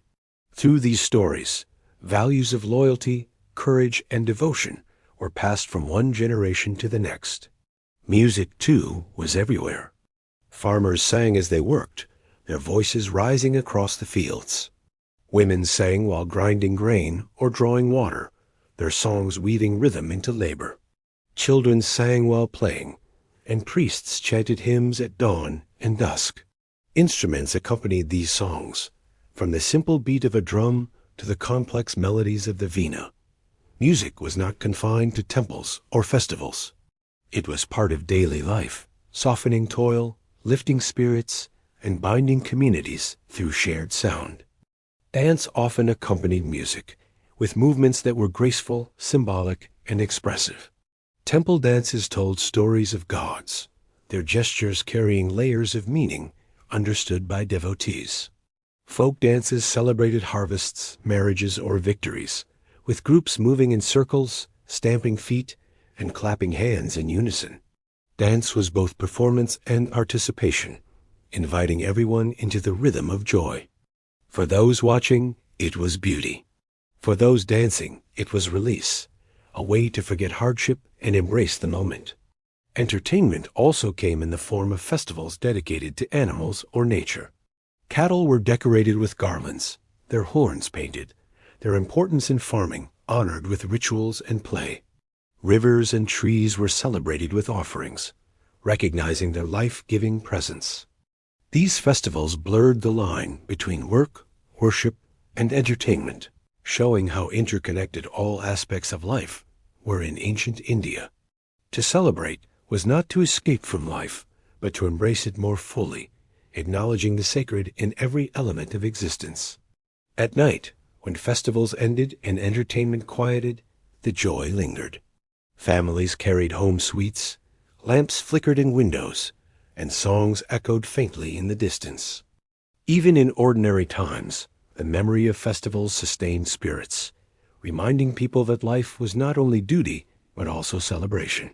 The anticipation of the next festival gave hope, while the stories told during gatherings carried lessons into daily routines.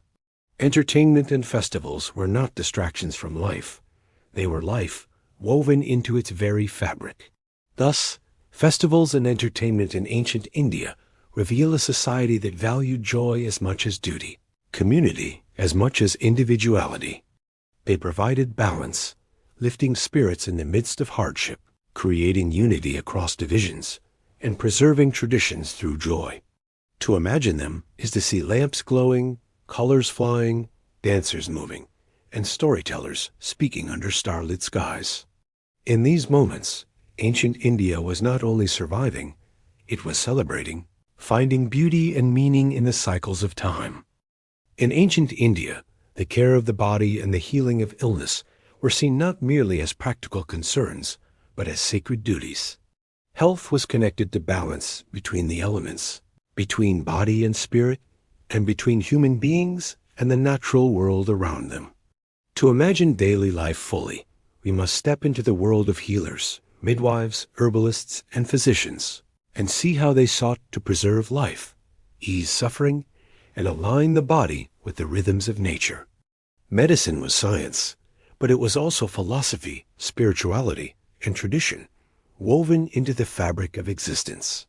The cornerstone of ancient Indian medicine was Ayurveda, a system of healing whose name means the knowledge of life. Ayurveda taught that the body was composed of three dashas, or energies Vata, Pitta, and Kapha.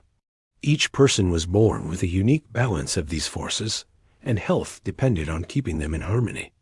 Illness was seen as a disturbance of balance, caused by poor diet, harmful habits, or the influence of external forces. Healing was not only about curing symptoms, but about restoring equilibrium through diet, lifestyle, herbs, and spiritual practices. This holistic vision of health shaped how people lived, what they ate, and how they responded to sickness. Herbal remedies were central to treatment. Physicians and healers gathered plants from forests, fields, and gardens, each chosen for its particular properties. Turmeric was prized for its power to reduce inflammation, neem for its ability to purify, ginger for aiding digestion, and ashwagandha for strengthening the body. Roots, leaves, seeds, and bark were dried, ground, boiled, or mixed with honey and ghee to create medicines. Knowledge of these plants was passed down orally and later written in texts like the Shraka Samhita and Sashroda Samhita, which described hundreds of remedies and their uses. Healers were both scientists and storytellers, remembering which plant cured fever, which soothed wounds, and which calmed the restless mind. Surgery, too, was practiced with remarkable skill. The Sashruta Samhita, attributed to the sage Sashruta, described procedures for setting broken bones, removing cataracts, and even reconstructing noses using skin grafts. These techniques astonish modern scholars, revealing a sophistication that speaks to centuries of observation and practice. Surgeons used scalpels, forceps, and needles made of metal, their instruments carefully crafted and sterilized in fire. Patients were soothed with wine, opium, or herbal sedatives, reducing pain before procedures. Surgery was rare, but when necessary, it demonstrated the depth of ancient Indian medical knowledge. Midwives held a special role in health and medicine. They guided women through childbirth, a time of both joy and danger. With skilled hands, they massaged, comforted, and helped deliver new life into the world. They prepared herbal tonics to ease labor, offered charms to ward off harmful spirits, and taught new mothers how to care for infants. Their knowledge was practical and experiential, gained through years of observation. In villages where physicians might not be available, midwives were the guardians of both life and continuity, ensuring that communities survived through generations. Preventive care was as important as cure. Daily routines of cleanliness, diet, and exercise were emphasized to maintain health. Bathing was considered essential, not only for hygiene but for spiritual purity. Oil massages strengthened muscles and nourished skin. Yoga, with its postures and breath control, was practiced as a way to keep the body flexible and the mind calm. Food was chosen carefully, with attention to balance. Heavy foods were avoided in summer, warming spices used in winter. Meals were eaten at regular times, and fasting was practiced to cleanse the body. These habits created a rhythm of health woven into daily life, reducing illness before it could arise. Mental and spiritual health were also considered vital. Ayurveda recognized the influence of the mind on the body, teaching that emotions like anger, fear, or greed could disturb balance and cause disease. Meditation, chanting, and prayer were prescribed as remedies for the restless mind. Temples and sacred spaces became places of healing as well as worship, where people sought not only divine blessings, but peace for troubled hearts. The belief that health included both body and spirit meant that healing was holistic, addressing the person as a whole rather than as separate parts. Illness, however, was a reality that touched every household. Fevers, injuries, infections, and epidemics were common, especially in crowded cities or during monsoon floods.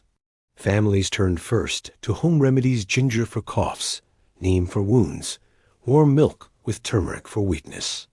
If these failed, they sought help from physicians, midwives, or healers. Some illnesses were believed to be caused by imbalances, others by the influence of spirits or curses. Exorcisms, charms, or offerings were sometimes used alongside herbal treatments, blending belief and medicine into a unified approach. To the people of ancient India, no line divided science from faith. Both were tools for survival. Public health was also a concern in organized cities like those of the Indus Valley. Wells provided clean water, drainage systems carried away waste, and streets were planned to reduce disease. Bathing areas encouraged cleanliness, and rules about food preparation maintained hygiene. These measures reveal a society that understood the link between environment and health, taking steps to protect communities as well as individuals. Even in rural villages, customs of boiling water, washing hands before meals, and keeping animals outside living spaces reflected awareness of health practices. The profession of physician carried respect but also heavy responsibility. A healer was expected to know not only plants and techniques, but also the deeper principles of life and balance. Patients trusted them not only with bodies, but with hope.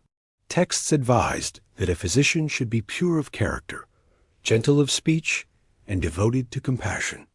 To heal was not only to apply remedies, but to care for the whole person, offering reassurance and wisdom alongside treatment. A careless or greedy physician was condemned, while a dedicated one was honored as a preserver of life. Healing was also a communal act. Families cared for the sick together, preparing food, chanting prayers, or sitting beside loved ones through long nights. Neighbors visited with offerings, whether herbs, food, or simply companionship. Illness was not borne alone. It was shared, reminding communities of their interdependence. In recovery, gratitude was expressed through offerings to gods or gifts to healers, reaffirming the cycle of care and devotion that bound society together. At the end of life, when illness could not be cured, rituals of acceptance began. Priests recited prayers, families gathered, and the dying were comforted with chants and offerings. Death was not seen as an end, but as a transition, the soul moving on in the cycle of rebirth. Care at this stage was as much spiritual as medical, ensuring peace for both body and soul. In this way, health and medicine extended beyond survival to embrace the mystery of life itself, acknowledging that to live well included learning how to die with dignity. Thus, health and medicine in ancient India reveal a society deeply attuned to balance, compassion, and wisdom.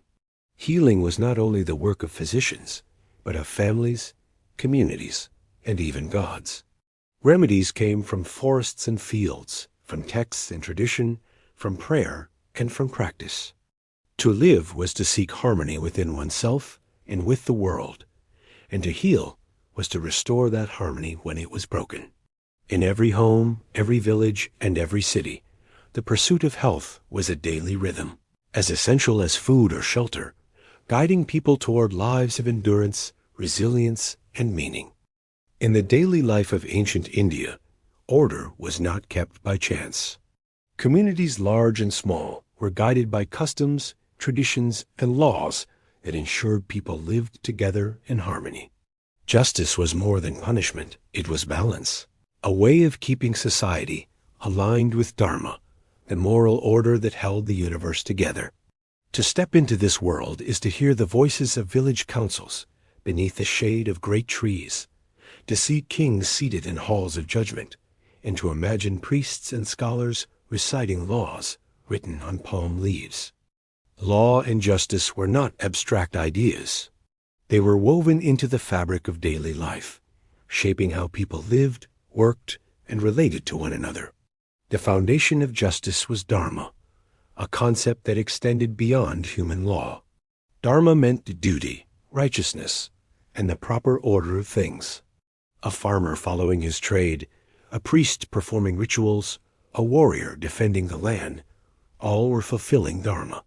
To stray from duty was not only a personal failing, but a disruption of cosmic harmony. Thus, justice in ancient India sought not only to resolve disputes, but to restore Dharma, bringing life back into balance. This understanding made law deeply moral and spiritual, linking human behavior to the rhythms of the universe. Texts like the Dharmastras, especially the Manusmriti, codified rules for society. These works outlined the roles and duties of different castes, the rights of family members, and the consequences of crime or disobedience. They described punishments for theft, lying, and violence, but also gave guidance on marriage, inheritance, and ritual purity. To read them is to glimpse a society that sought order in every sphere of life, from the grand matters of kingship to the small details of household duty. Though sometimes strict and unequal, these laws gave structure to communities, ensuring that people understood their place and their responsibilities. At the village level, Justice was often administered through councils of elders, known as panchayats. These gatherings took place in the shade of a large tree, where respected men of the community heard disputes and offered judgments.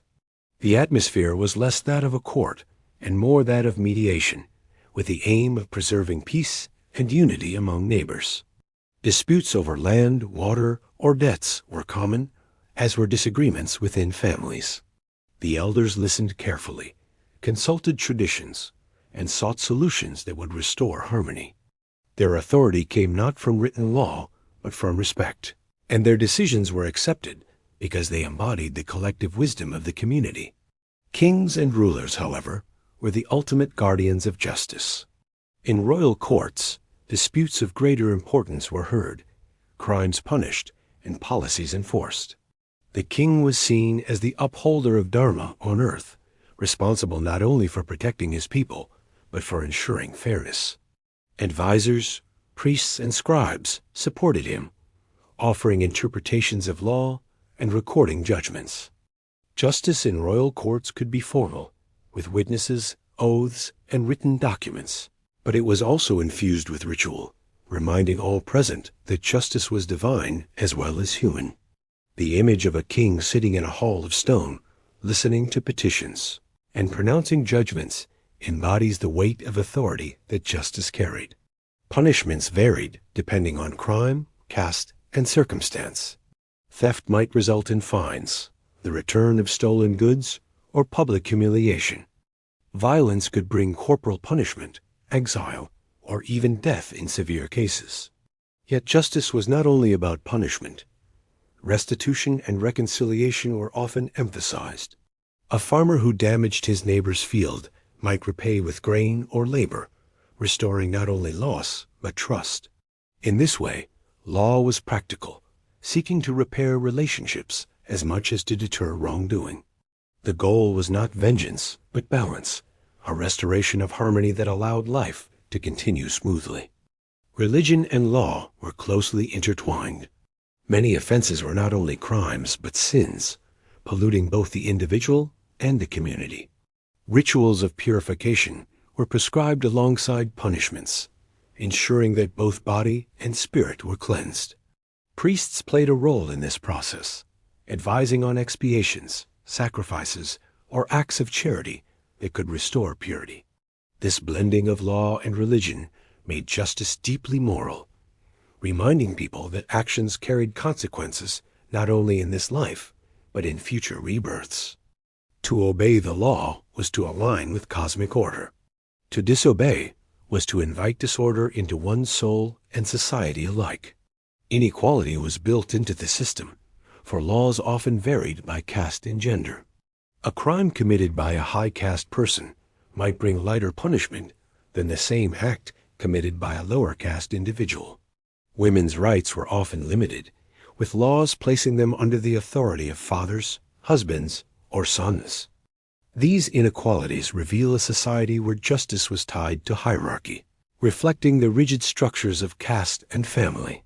Yet within these constraints, people found ways to seek fairness, appealing to local councils or kings, and relying on the wisdom of elders who valued peace above strict punishment. Contracts and trade were also governed by law. Merchants drew up agreements for loans, partnerships, and the sale of goods, often witnessed by scribes and sealed with oaths. Disputes over trade were common, especially in bustling cities where markets thrived. Laws ensured that weights and measures were fair, that debts were repaid, and that merchants could trust one another. Without such rules, commerce would have faltered, but with them, India became a vibrant center of trade that connected to distant lands. Justice, in this sense, supported not only morality, but prosperity, creating a foundation for economic life. Family law formed another important part of justice. Inheritance, marriage, and property were carefully regulated, ensuring that wealth and duties passed in orderly fashion.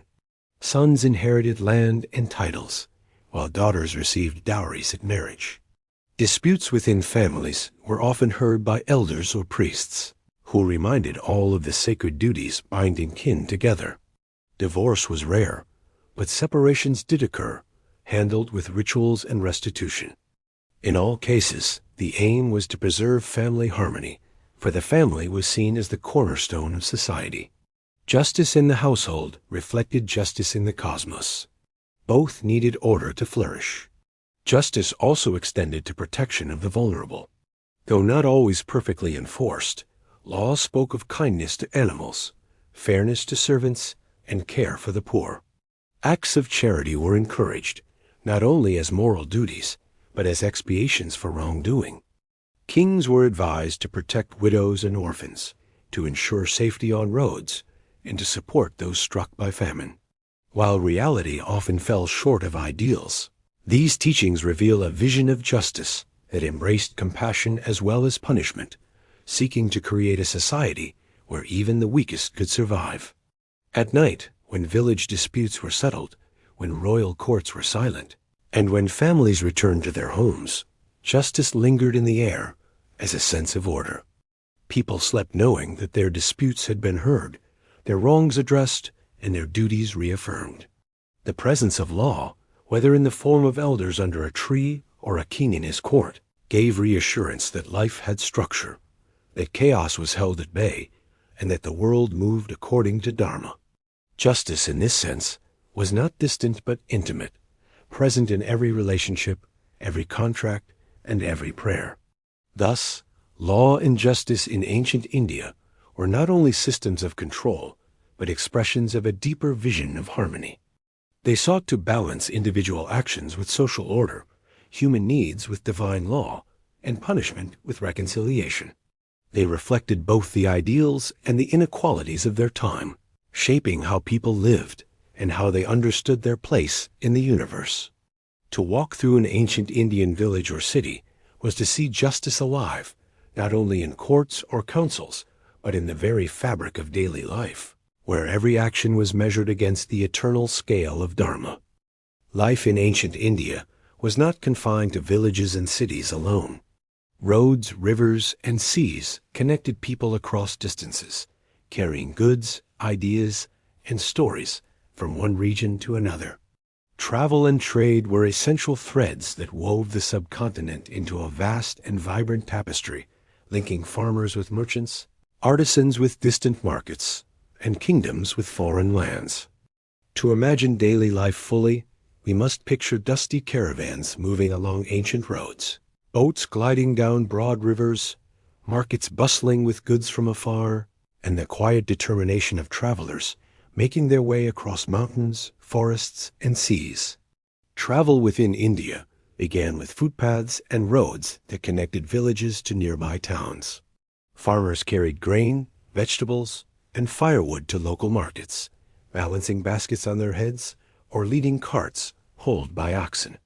Pilgrims walked to sacred rivers or temples, carrying little more than water, food, and devotion. Merchants formed caravans, groups of travelers moving together for safety, their carts loaded with goods, cotton, spices, pottery, and beads. These roads were not paved, but worn by the footsteps and wheels of countless generations. Travel was slow and often difficult, yet it was steady, tying communities together in webs of exchange. Rivers were highways of water, offering smoother travel than rough roads. The Ganges, Yamuna, Godavari, and other great rivers carried boats filled with goods and people. Fishermen guided small vessels, while merchants used larger boats to transport bulk items like grain, salt, or timber. River travel was often faster than overland routes, and it allowed regions far apart to remain connected. Along the banks, markets flourished, villages grew, and temples rose, making rivers not only lifelines of water, but arteries of commerce and culture. To journey by river was to follow a path both practical and sacred, for rivers were seen as goddesses as well as trade routes. Trade extended beyond local exchange. Regional specialties shaped commerce. The Deccan Plateau offered minerals and metals. The fertile plains provided grains. The forests gave timber, honey, and ivory, and the coast supplied salt and fish. Cotton textiles, fine and durable, became one of India's greatest exports, sought after in lands as far as Mesopotamia and Egypt. Spices like black pepper, cardamom, and cinnamon carried both flavor and value, treasured across ancient kitchens and apothecaries. Beads of carnelian and agate, polished with care, were traded widely, their bright colors adorning people from distant regions. These goods created networks of wealth, drawing traders into ever wider circles of exchange. Markets, whether small or vast, were the heart of trade. In village bazaars, farmers exchanged grain for tools, salt, or cloth. In city markets, stalls overflowed with goods from across India and beyond. Merchants called out prices, buyers examined wares, and haggling filled the air. Spices mingled with the scent of cooked food, animals bleated in pens, and musicians played for crowds. The market was not only a place of commerce, but of community, where news was shared, alliances formed, and the pulse of society felt. For many, the market was their window to the larger world, a glimpse of distant places brought close by trade. Long-distance trade expanded India's horizons. Overland routes connected northern India with Central Asia through mountain passes like those of the Himalayas.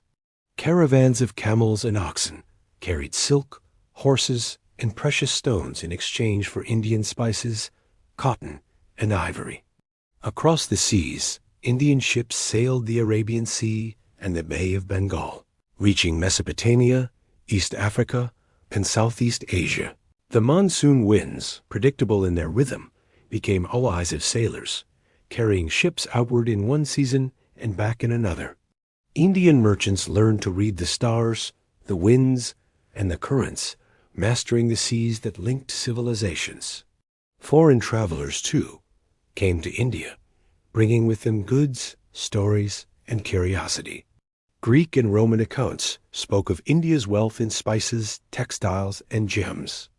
Traders from China arrived seeking pearls and cotton, while Arab merchants carried Indian goods to markets as distant as Baghdad and Cairo. These exchanges enriched both sides, spreading not only goods, but also ideas, technologies, and faiths.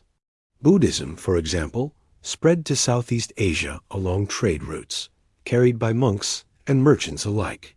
In return, India absorbed influences from abroad, weaving them into its own culture while maintaining its unique identity.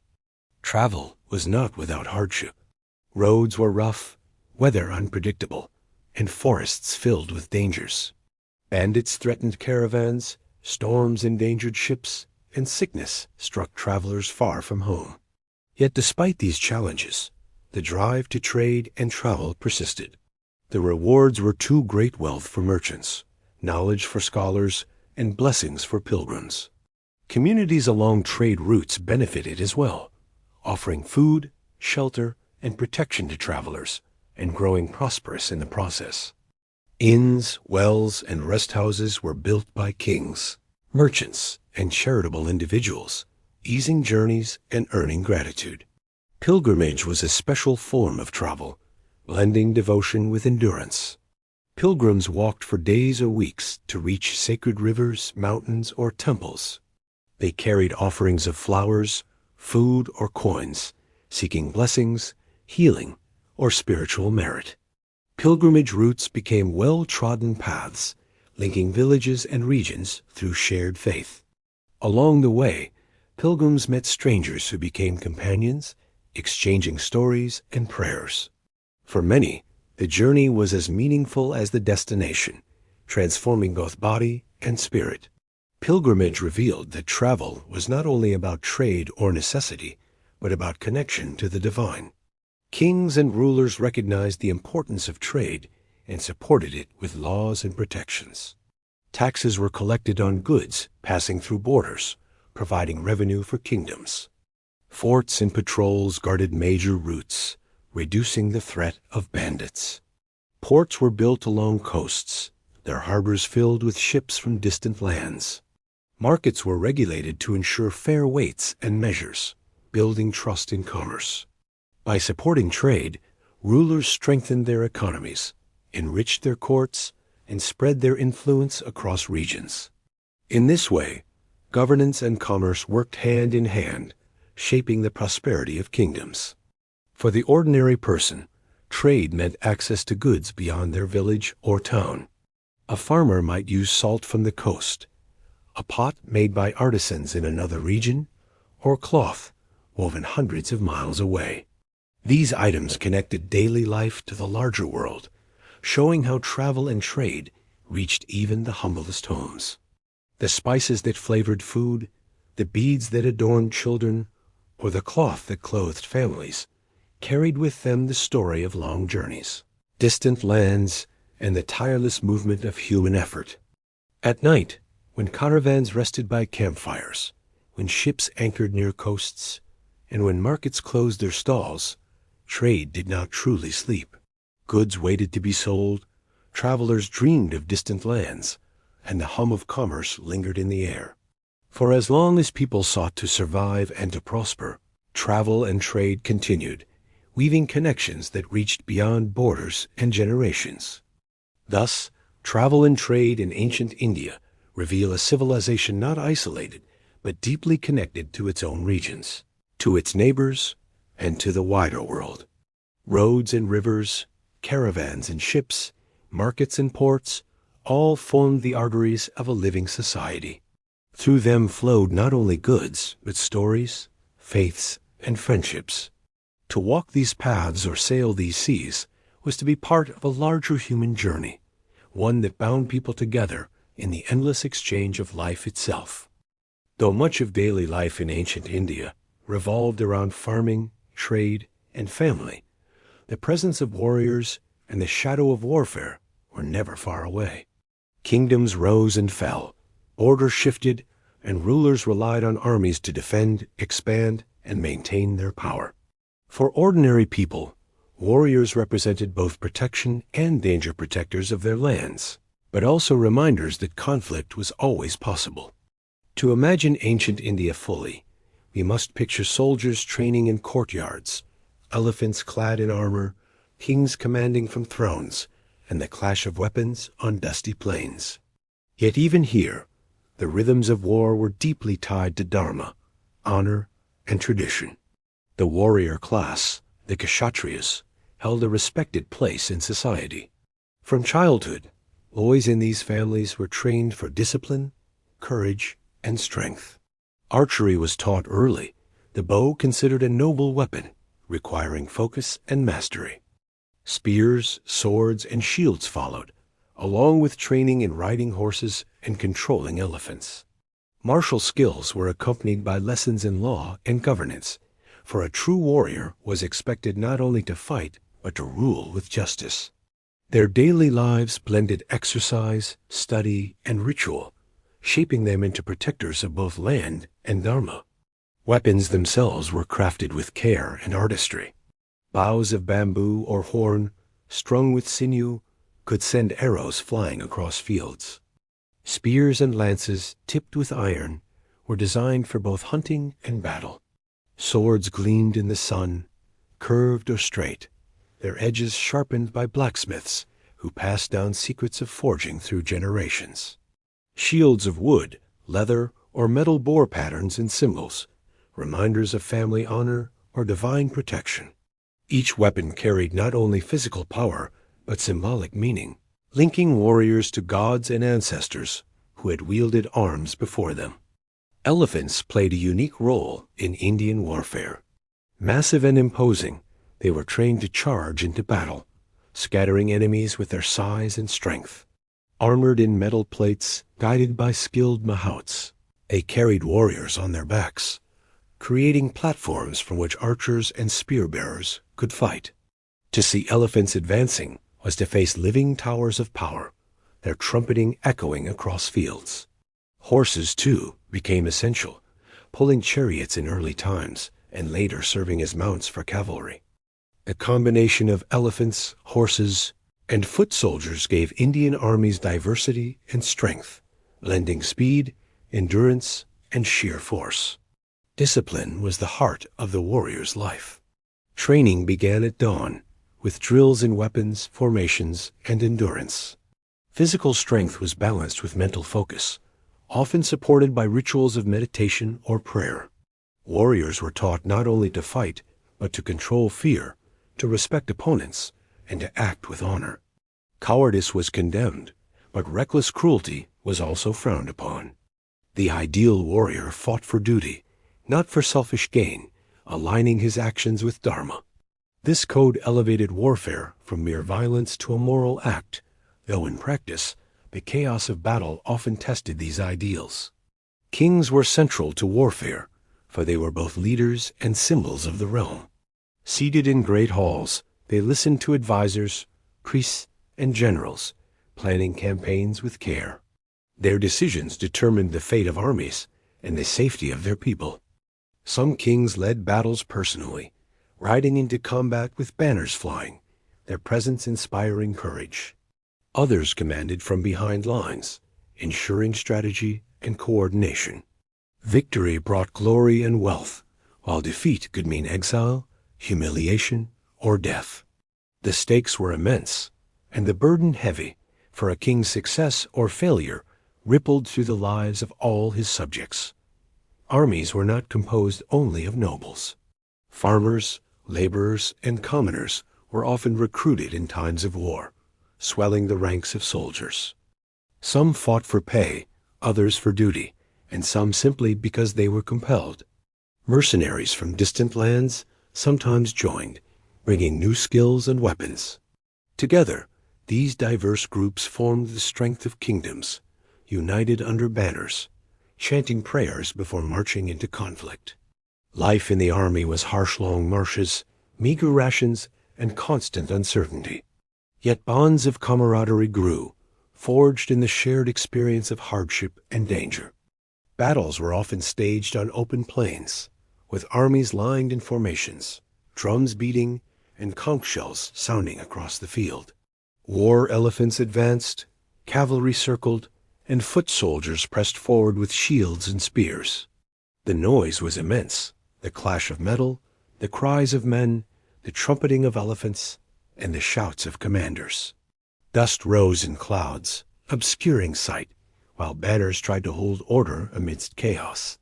Victory came not only through strength, but through discipline, timing, and strategy. Defeats, however, could be catastrophic, leaving fields littered with the fallen and villages vulnerable to plunder. Siege warfare added another dimension. Fortified cities and hilltop strongholds required patience and ingenuity to capture. Armies built ramps, used catapults, or starved out defenders through blockades. Defenders poured boiling oil, fired arrows, or rolled stones down upon attackers. Life during a siege was grim for both sides. Hunger, disease, and fear pressed heavily. Yet fortresses remained symbols of power, and their capture often marked the rise or fall of dynasties. In these struggles, the daily lives of ordinary citizens were disrupted, caught between loyalty to rulers and the immediate needs of survival. The ethics of war were debated in epics and texts. The Mahabharata, with its vast narrative of the Kurukshetra war, raised profound questions about duty, righteousness, and the cost of conflict. The Bhagavad Gita, set within it, portrayed a warrior torn between family loyalty and dharma, reminded that fighting for justice was sometimes unavoidable. These stories echoed in the minds of soldiers and rulers, guiding their understanding of warfare as both necessary and tragic. War was accepted as part of life, but it was also seen as a last resort, a tool to preserve order rather than to create chaos. For common people, warfare brought disruption and fear. Fields could be trampled, harvests lost, and villages burned. Families fled before advancing armies, carrying what little they could. Yet people also adapted, rebuilding homes, replanting crops, and continuing with life once conflict passed. Their resilience reflected the endurance of society itself, which survived despite the cycles of war and peace. For them, warriors were both protectors and threats, their presence a reminder that life was fragile, but also guarded by those who bore arms. When battles ended, rituals of cleansing and mourning began. Fallen warriors were honored with cremation, prayers, and offerings, their sacrifice remembered by families and communities. Victorious armies returned with spoils, prisoners, and banners, celebrated with processions and feasts. Yet even in victory, the cost of war lingered, lives lost, lands scarred, and questions about justice unanswered. The cycle of rebuilding began again, showing that warfare, though dramatic, was but one part of the larger rhythm of life. At night, after drills or battles, warriors rested in camps lit by fires. Songs were sung, stories told, and weapons cleaned in preparation for the next day. Fear, pride, and hope mingled in their hearts as they dreamed of home, of family, or of glory. For them, warfare was not only violence, but also identity, shaping who they were and how they would be remembered. Their lives remind us that war, for all its brutality, was also a place where values of courage, loyalty, and duty were tested and defined. Thus, warriors and warfare in ancient India reveal a world where conflict and protection, honor and hardship were intertwined. Warriors trained not only to fight, but to uphold dharma, and battles were fought not only for conquest, but for order. The presence of armies shaped kingdoms, communities, and daily lives, leaving echoes in stories, epics, and traditions that endure to this day. To imagine them is to see both the clash of arms and the quiet moments of discipline, both the roar of elephants in battle and the silence of warriors at night, keeping watch beneath the stars. In ancient India, life was not only about survival, work, or war. It was also about expression, the desire to carve, to paint, to sing, to write, and to imagine. Art and literature carried people beyond the immediate needs of food and shelter, lifting them into worlds of beauty, devotion, and thought. To step into this realm is to walk into temples adorned with intricate carvings, to hold palm leaf manuscripts inscribed with sacred verses, and to hear poets recite verses that stirred both heart and mind. Art and literature were the breath of culture, reflecting the values, dreams, and faith of society, while leaving echoes that still resonate across time. Art began in the simplest of forms: paintings on cave walls, terracotta figurines shaped by hand, ornaments carved from bone or stone. These were expressions of daily life and belief, capturing animals, people, and deities in forms both simple and symbolic. In the caves of Bhimbetka, ancient paintings show hunters, dancers, and animals, traces of creativity that endured for thousands of years. Later, as civilization flourished, art became more refined, tied to religion, royalty, and community. Temples and palaces became canvases of stone, decorated with sculptures that told stories as vividly as words. Sculpture flourished across the land. Carvers shaped sandstone, granite, and marble into images of gods, goddesses, and mythic beings. The figures were not merely decorative. They were embodiments of the sacred, crafted with precision to evoke devotion. Each gesture of a hand, each fold of a garment, each expression of the face carried meaning, telling stories without words. At gateways of stupas, such as those at Sanchi, carvings depicted scenes from the life of the Buddha, showing worshippers, animals, and celestial beings in rich detail. These works taught, inspired, and reminded people of spiritual truths, even if they could not read or write. Painting, too, found its place. Though much of it has been lost to time, remnants reveal vivid colors made from minerals and plants. Murals adorned caves and temples, their images alive with narrative. The Ajanta caves, for example, preserved later masterpieces paintings of serene Buddhas, graceful figures, and stories from Jataka tales, all rendered in flowing lines and rich hues.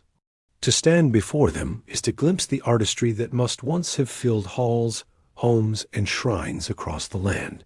Painting was not idle decoration. It was storytelling in color, a way of preserving faith and history on walls that endured. Literature blossomed alongside visual art, The Vedas, composed in Sanskrit, were among the earliest texts, filled with hymns, prayers, and rituals that guided spiritual and daily life. Recited aloud, they carried rhythm and beauty, their verses echoing in rituals and gatherings. Over time, epics like the Ramayana and the Mahabharata emerged, vast narratives of gods, kings, and heroes. These epics were more than stories. They were moral and philosophical guides, teaching duty, loyalty, and the consequences of choices. Families gathered to hear them recited, while wandering bards carried them from village to village, ensuring that even those who could not read knew their lessons.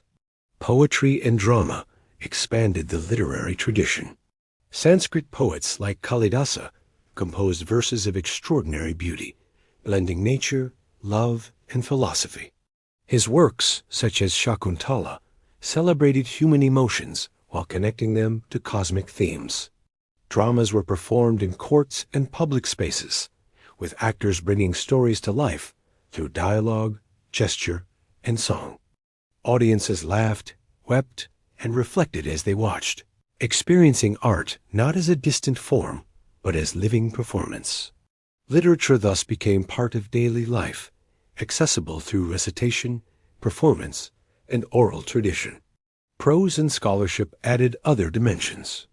Texts on medicine, mathematics, astronomy, and philosophy were composed, written on palm leaves or birch bark.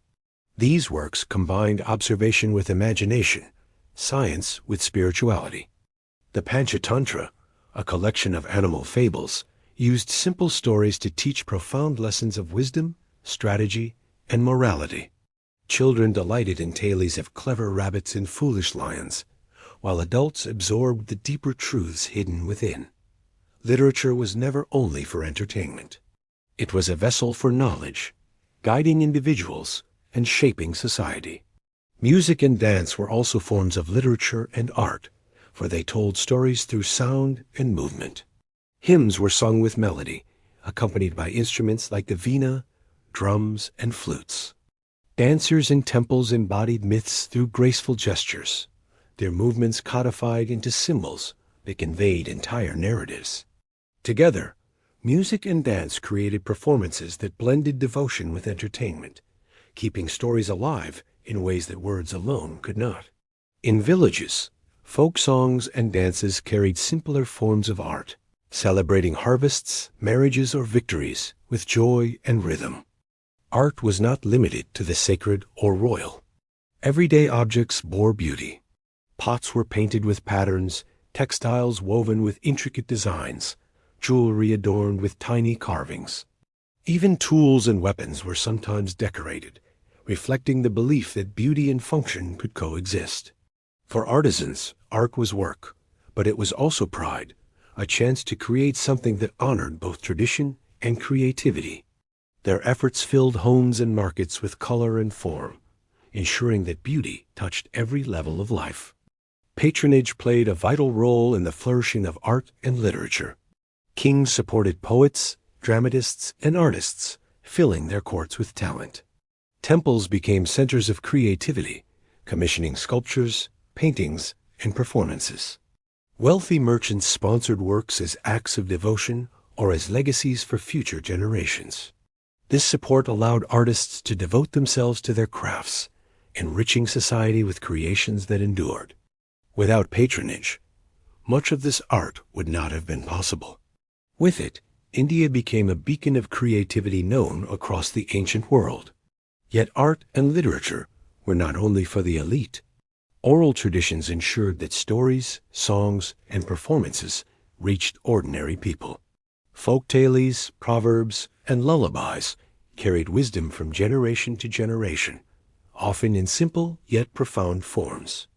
A grandmother telling a story by lamplight, a farmer singing a song while working, or children chanting rhymes in play hall were participants in the living tradition of art and literature. These everyday expressions reveal that creativity was not confined to temples or courts, but was part of the very rhythm of life. Art also carried memory. Carvings preserved the victories of kings, murals depicted processions, and poems immortalized love or devotion. In this way, art became history, recording what people valued, feared, and aspired to. Literature, too, preserved not only spiritual truths, but glimpses of daily life descriptions of landscapes, markets, and homes that allow us today to imagine the ancient world more vividly. Through art and literature, the voices of the past speak across time, reminding us of their humanity and creativity.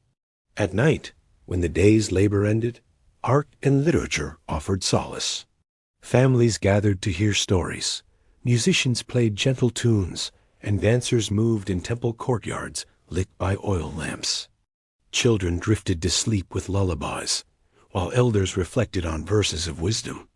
The presence of art turned evenings into moments of connection, lifting minds from toil into wonder. Even for those who had little, a song, a story, or a carved idol brought beauty into their lives, reminding them that existence was more than survival. Thus, art and literature in ancient India reveal a civilization of profound creativity, where beauty and meaning were woven into every level of life. They were not luxuries, but essentials, shaping how people understood the world and themselves.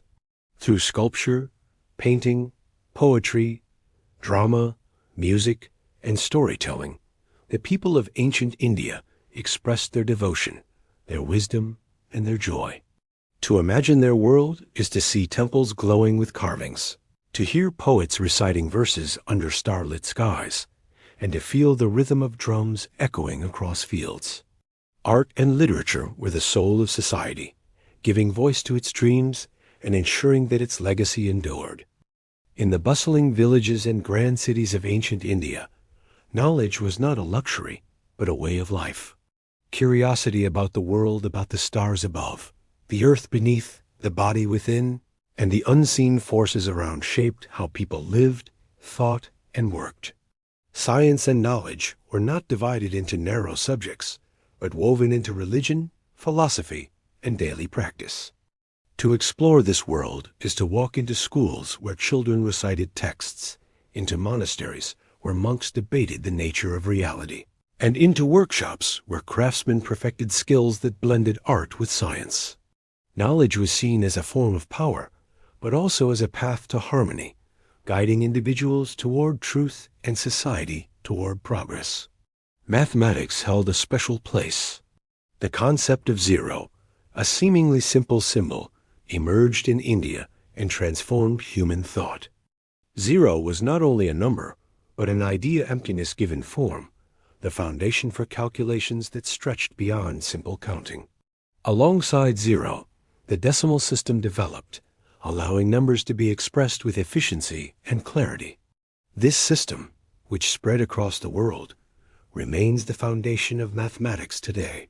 Ancient scholars also explored geometry and algebra, devising formulas for areas, volumes, and relationships between shapes. These ideas were not abstract. They were applied in building temples, planning cities, and measuring fields. Astronomy fascinated ancient thinkers. The night sky, with its endless stars, became both a map and a mystery.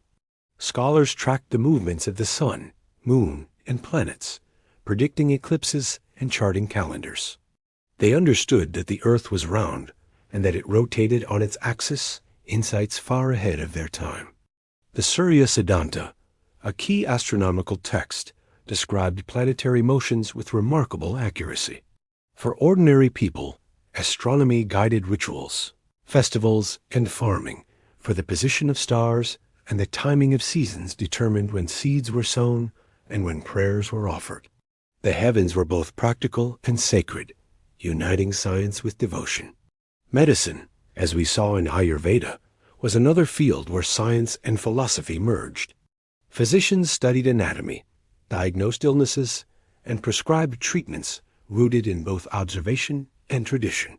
Surgery advanced through careful practice, with detailed descriptions of procedures like removing stones or repairing injuries.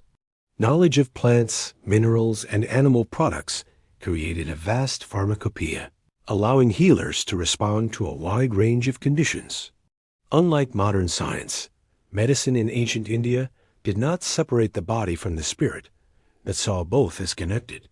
This holistic view guided treatments that sought not only to cure, but to restore balance and well-being. Metallurgy and engineering demonstrated practical science. Indian craftsmen mastered the art of working with metals like iron, copper, and bronze.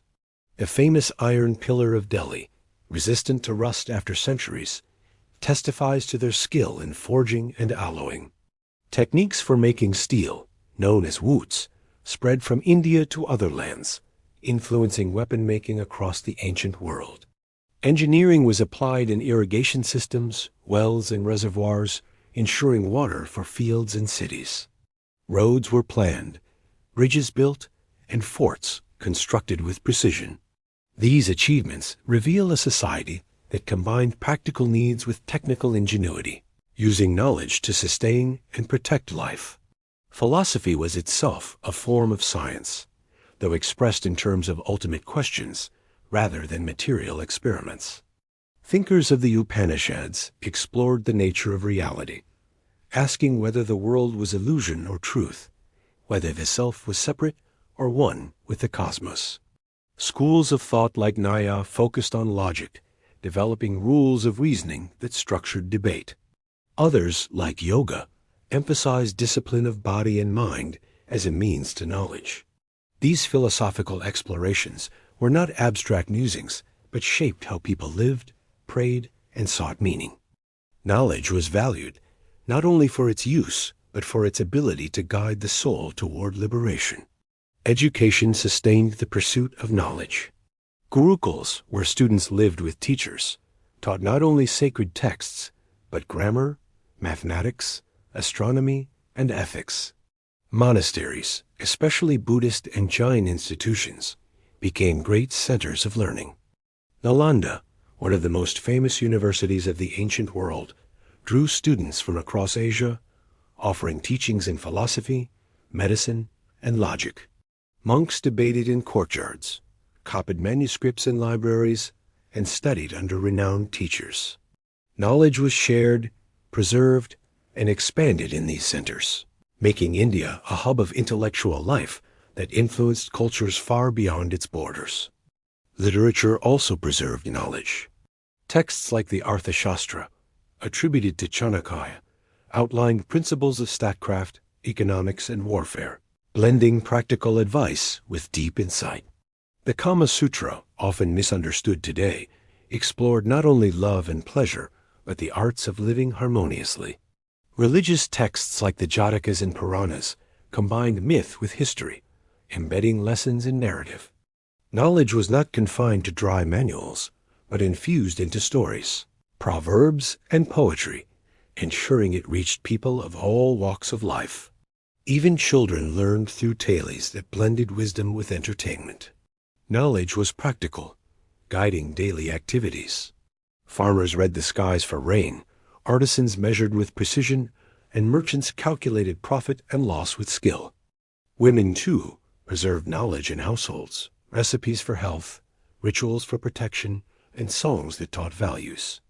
This everyday wisdom, though less recorded, was vital, ensuring survival and continuity.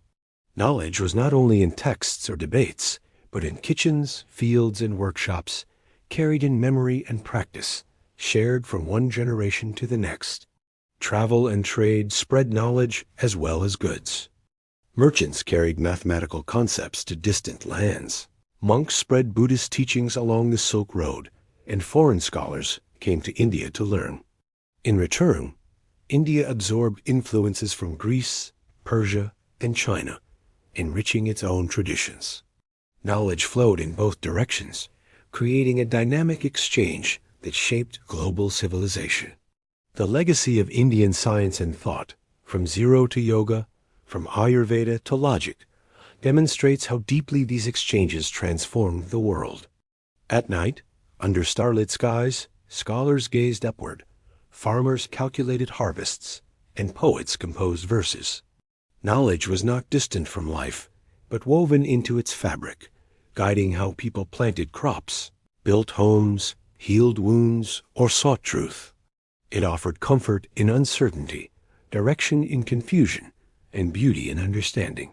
For ancient India, knowledge was more than power, it was harmony, a way of aligning human life with the universe. Thus, science and knowledge in ancient India reveal a civilization of profound curiosity, creativity, and wisdom. They combine practical skill with spiritual depth, creating systems of thought and practice that endured for centuries. To imagine them is to see students chanting beneath trees, astronomers watching the stars, physicians preparing remedies, and philosophers debating the nature of reality. Knowledge was their inheritance, their duty, and their gift to the world, ensuring that the flame of inquiry burned bright across time. As our journey through the daily life of ancient India comes to an end, let us pause to remember what we have seen and felt along the way. We have walked through villages where farmers rose with the sun to tend their crops, and through cities alive with merchants, artisans, and scholars. We have entered homes built of mud, wood, or stone, smelled the spices simmering in clay pots, and watched families gather in courtyards under the stars. We have witnessed the devotion of rituals at dawn, the laughter of festivals at dusk, and the quiet persistence of labor that carried people through every season of life. We have glimpsed warriors training, poets composing, healers preparing remedies, and children learning by story and song. In each chapter, a new part of daily life unfolded, not as a grand tale of kings and empires, but as the tender, enduring rhythm of ordinary existence. Ancient India was not only a land of temples and palaces, but of people families sharing meals, artisans shaping clay, women weaving cloth, and elders passing down wisdom. It was a world where religion infused every act, where art and literature lifted spirits, and where knowledge reached for the stars. Its people lived within the cycles of nature, honoring rivers, seasons, and the balance of body and soul. Their joys and struggles, though distant in time, remained familiar, for the essence of human life has always been the same: the search for meaning, the need for connection, the hope for peace and prosperity. As you settle into rest, perhaps you feel the gentle hum of history lingering within you, the murmur of markets, the chants of temples, the rustle of saris in the wind, the creak of carts on dusty roads. These sounds and images, though ancient, still speak softly across centuries. They remind us that the past is not gone but alive within us, shaping the present and guiding the future. To listen to history is to listen to ourselves, for in the lives of those who came before, we find echoes of our own. Thank you for joining me tonight on this long and gentle journey through ancient India. If you enjoyed this story and would like to hear more journeys into the past told in this calm, restful way, please subscribe to Asterisk History for Sleep Asterisk. New stories will be here for you whenever you need them, whether to help you fall asleep, to ease your mind, or to simply let history carry you away. And I do love to hear from you. Leave a comment below to share what parts of history interest you most, or even tell me when you like to listen, whether at bedtime, during a nap, or in quiet moments of the day. Your thoughts help shape the journeys we take together. For now, let the story fade. Let the details drift like leaves on a quiet river. Close your eyes, breathe deeply, and rest. The people of ancient India lived their days with devotion, work, and joy, and tonight their memory has kept you company.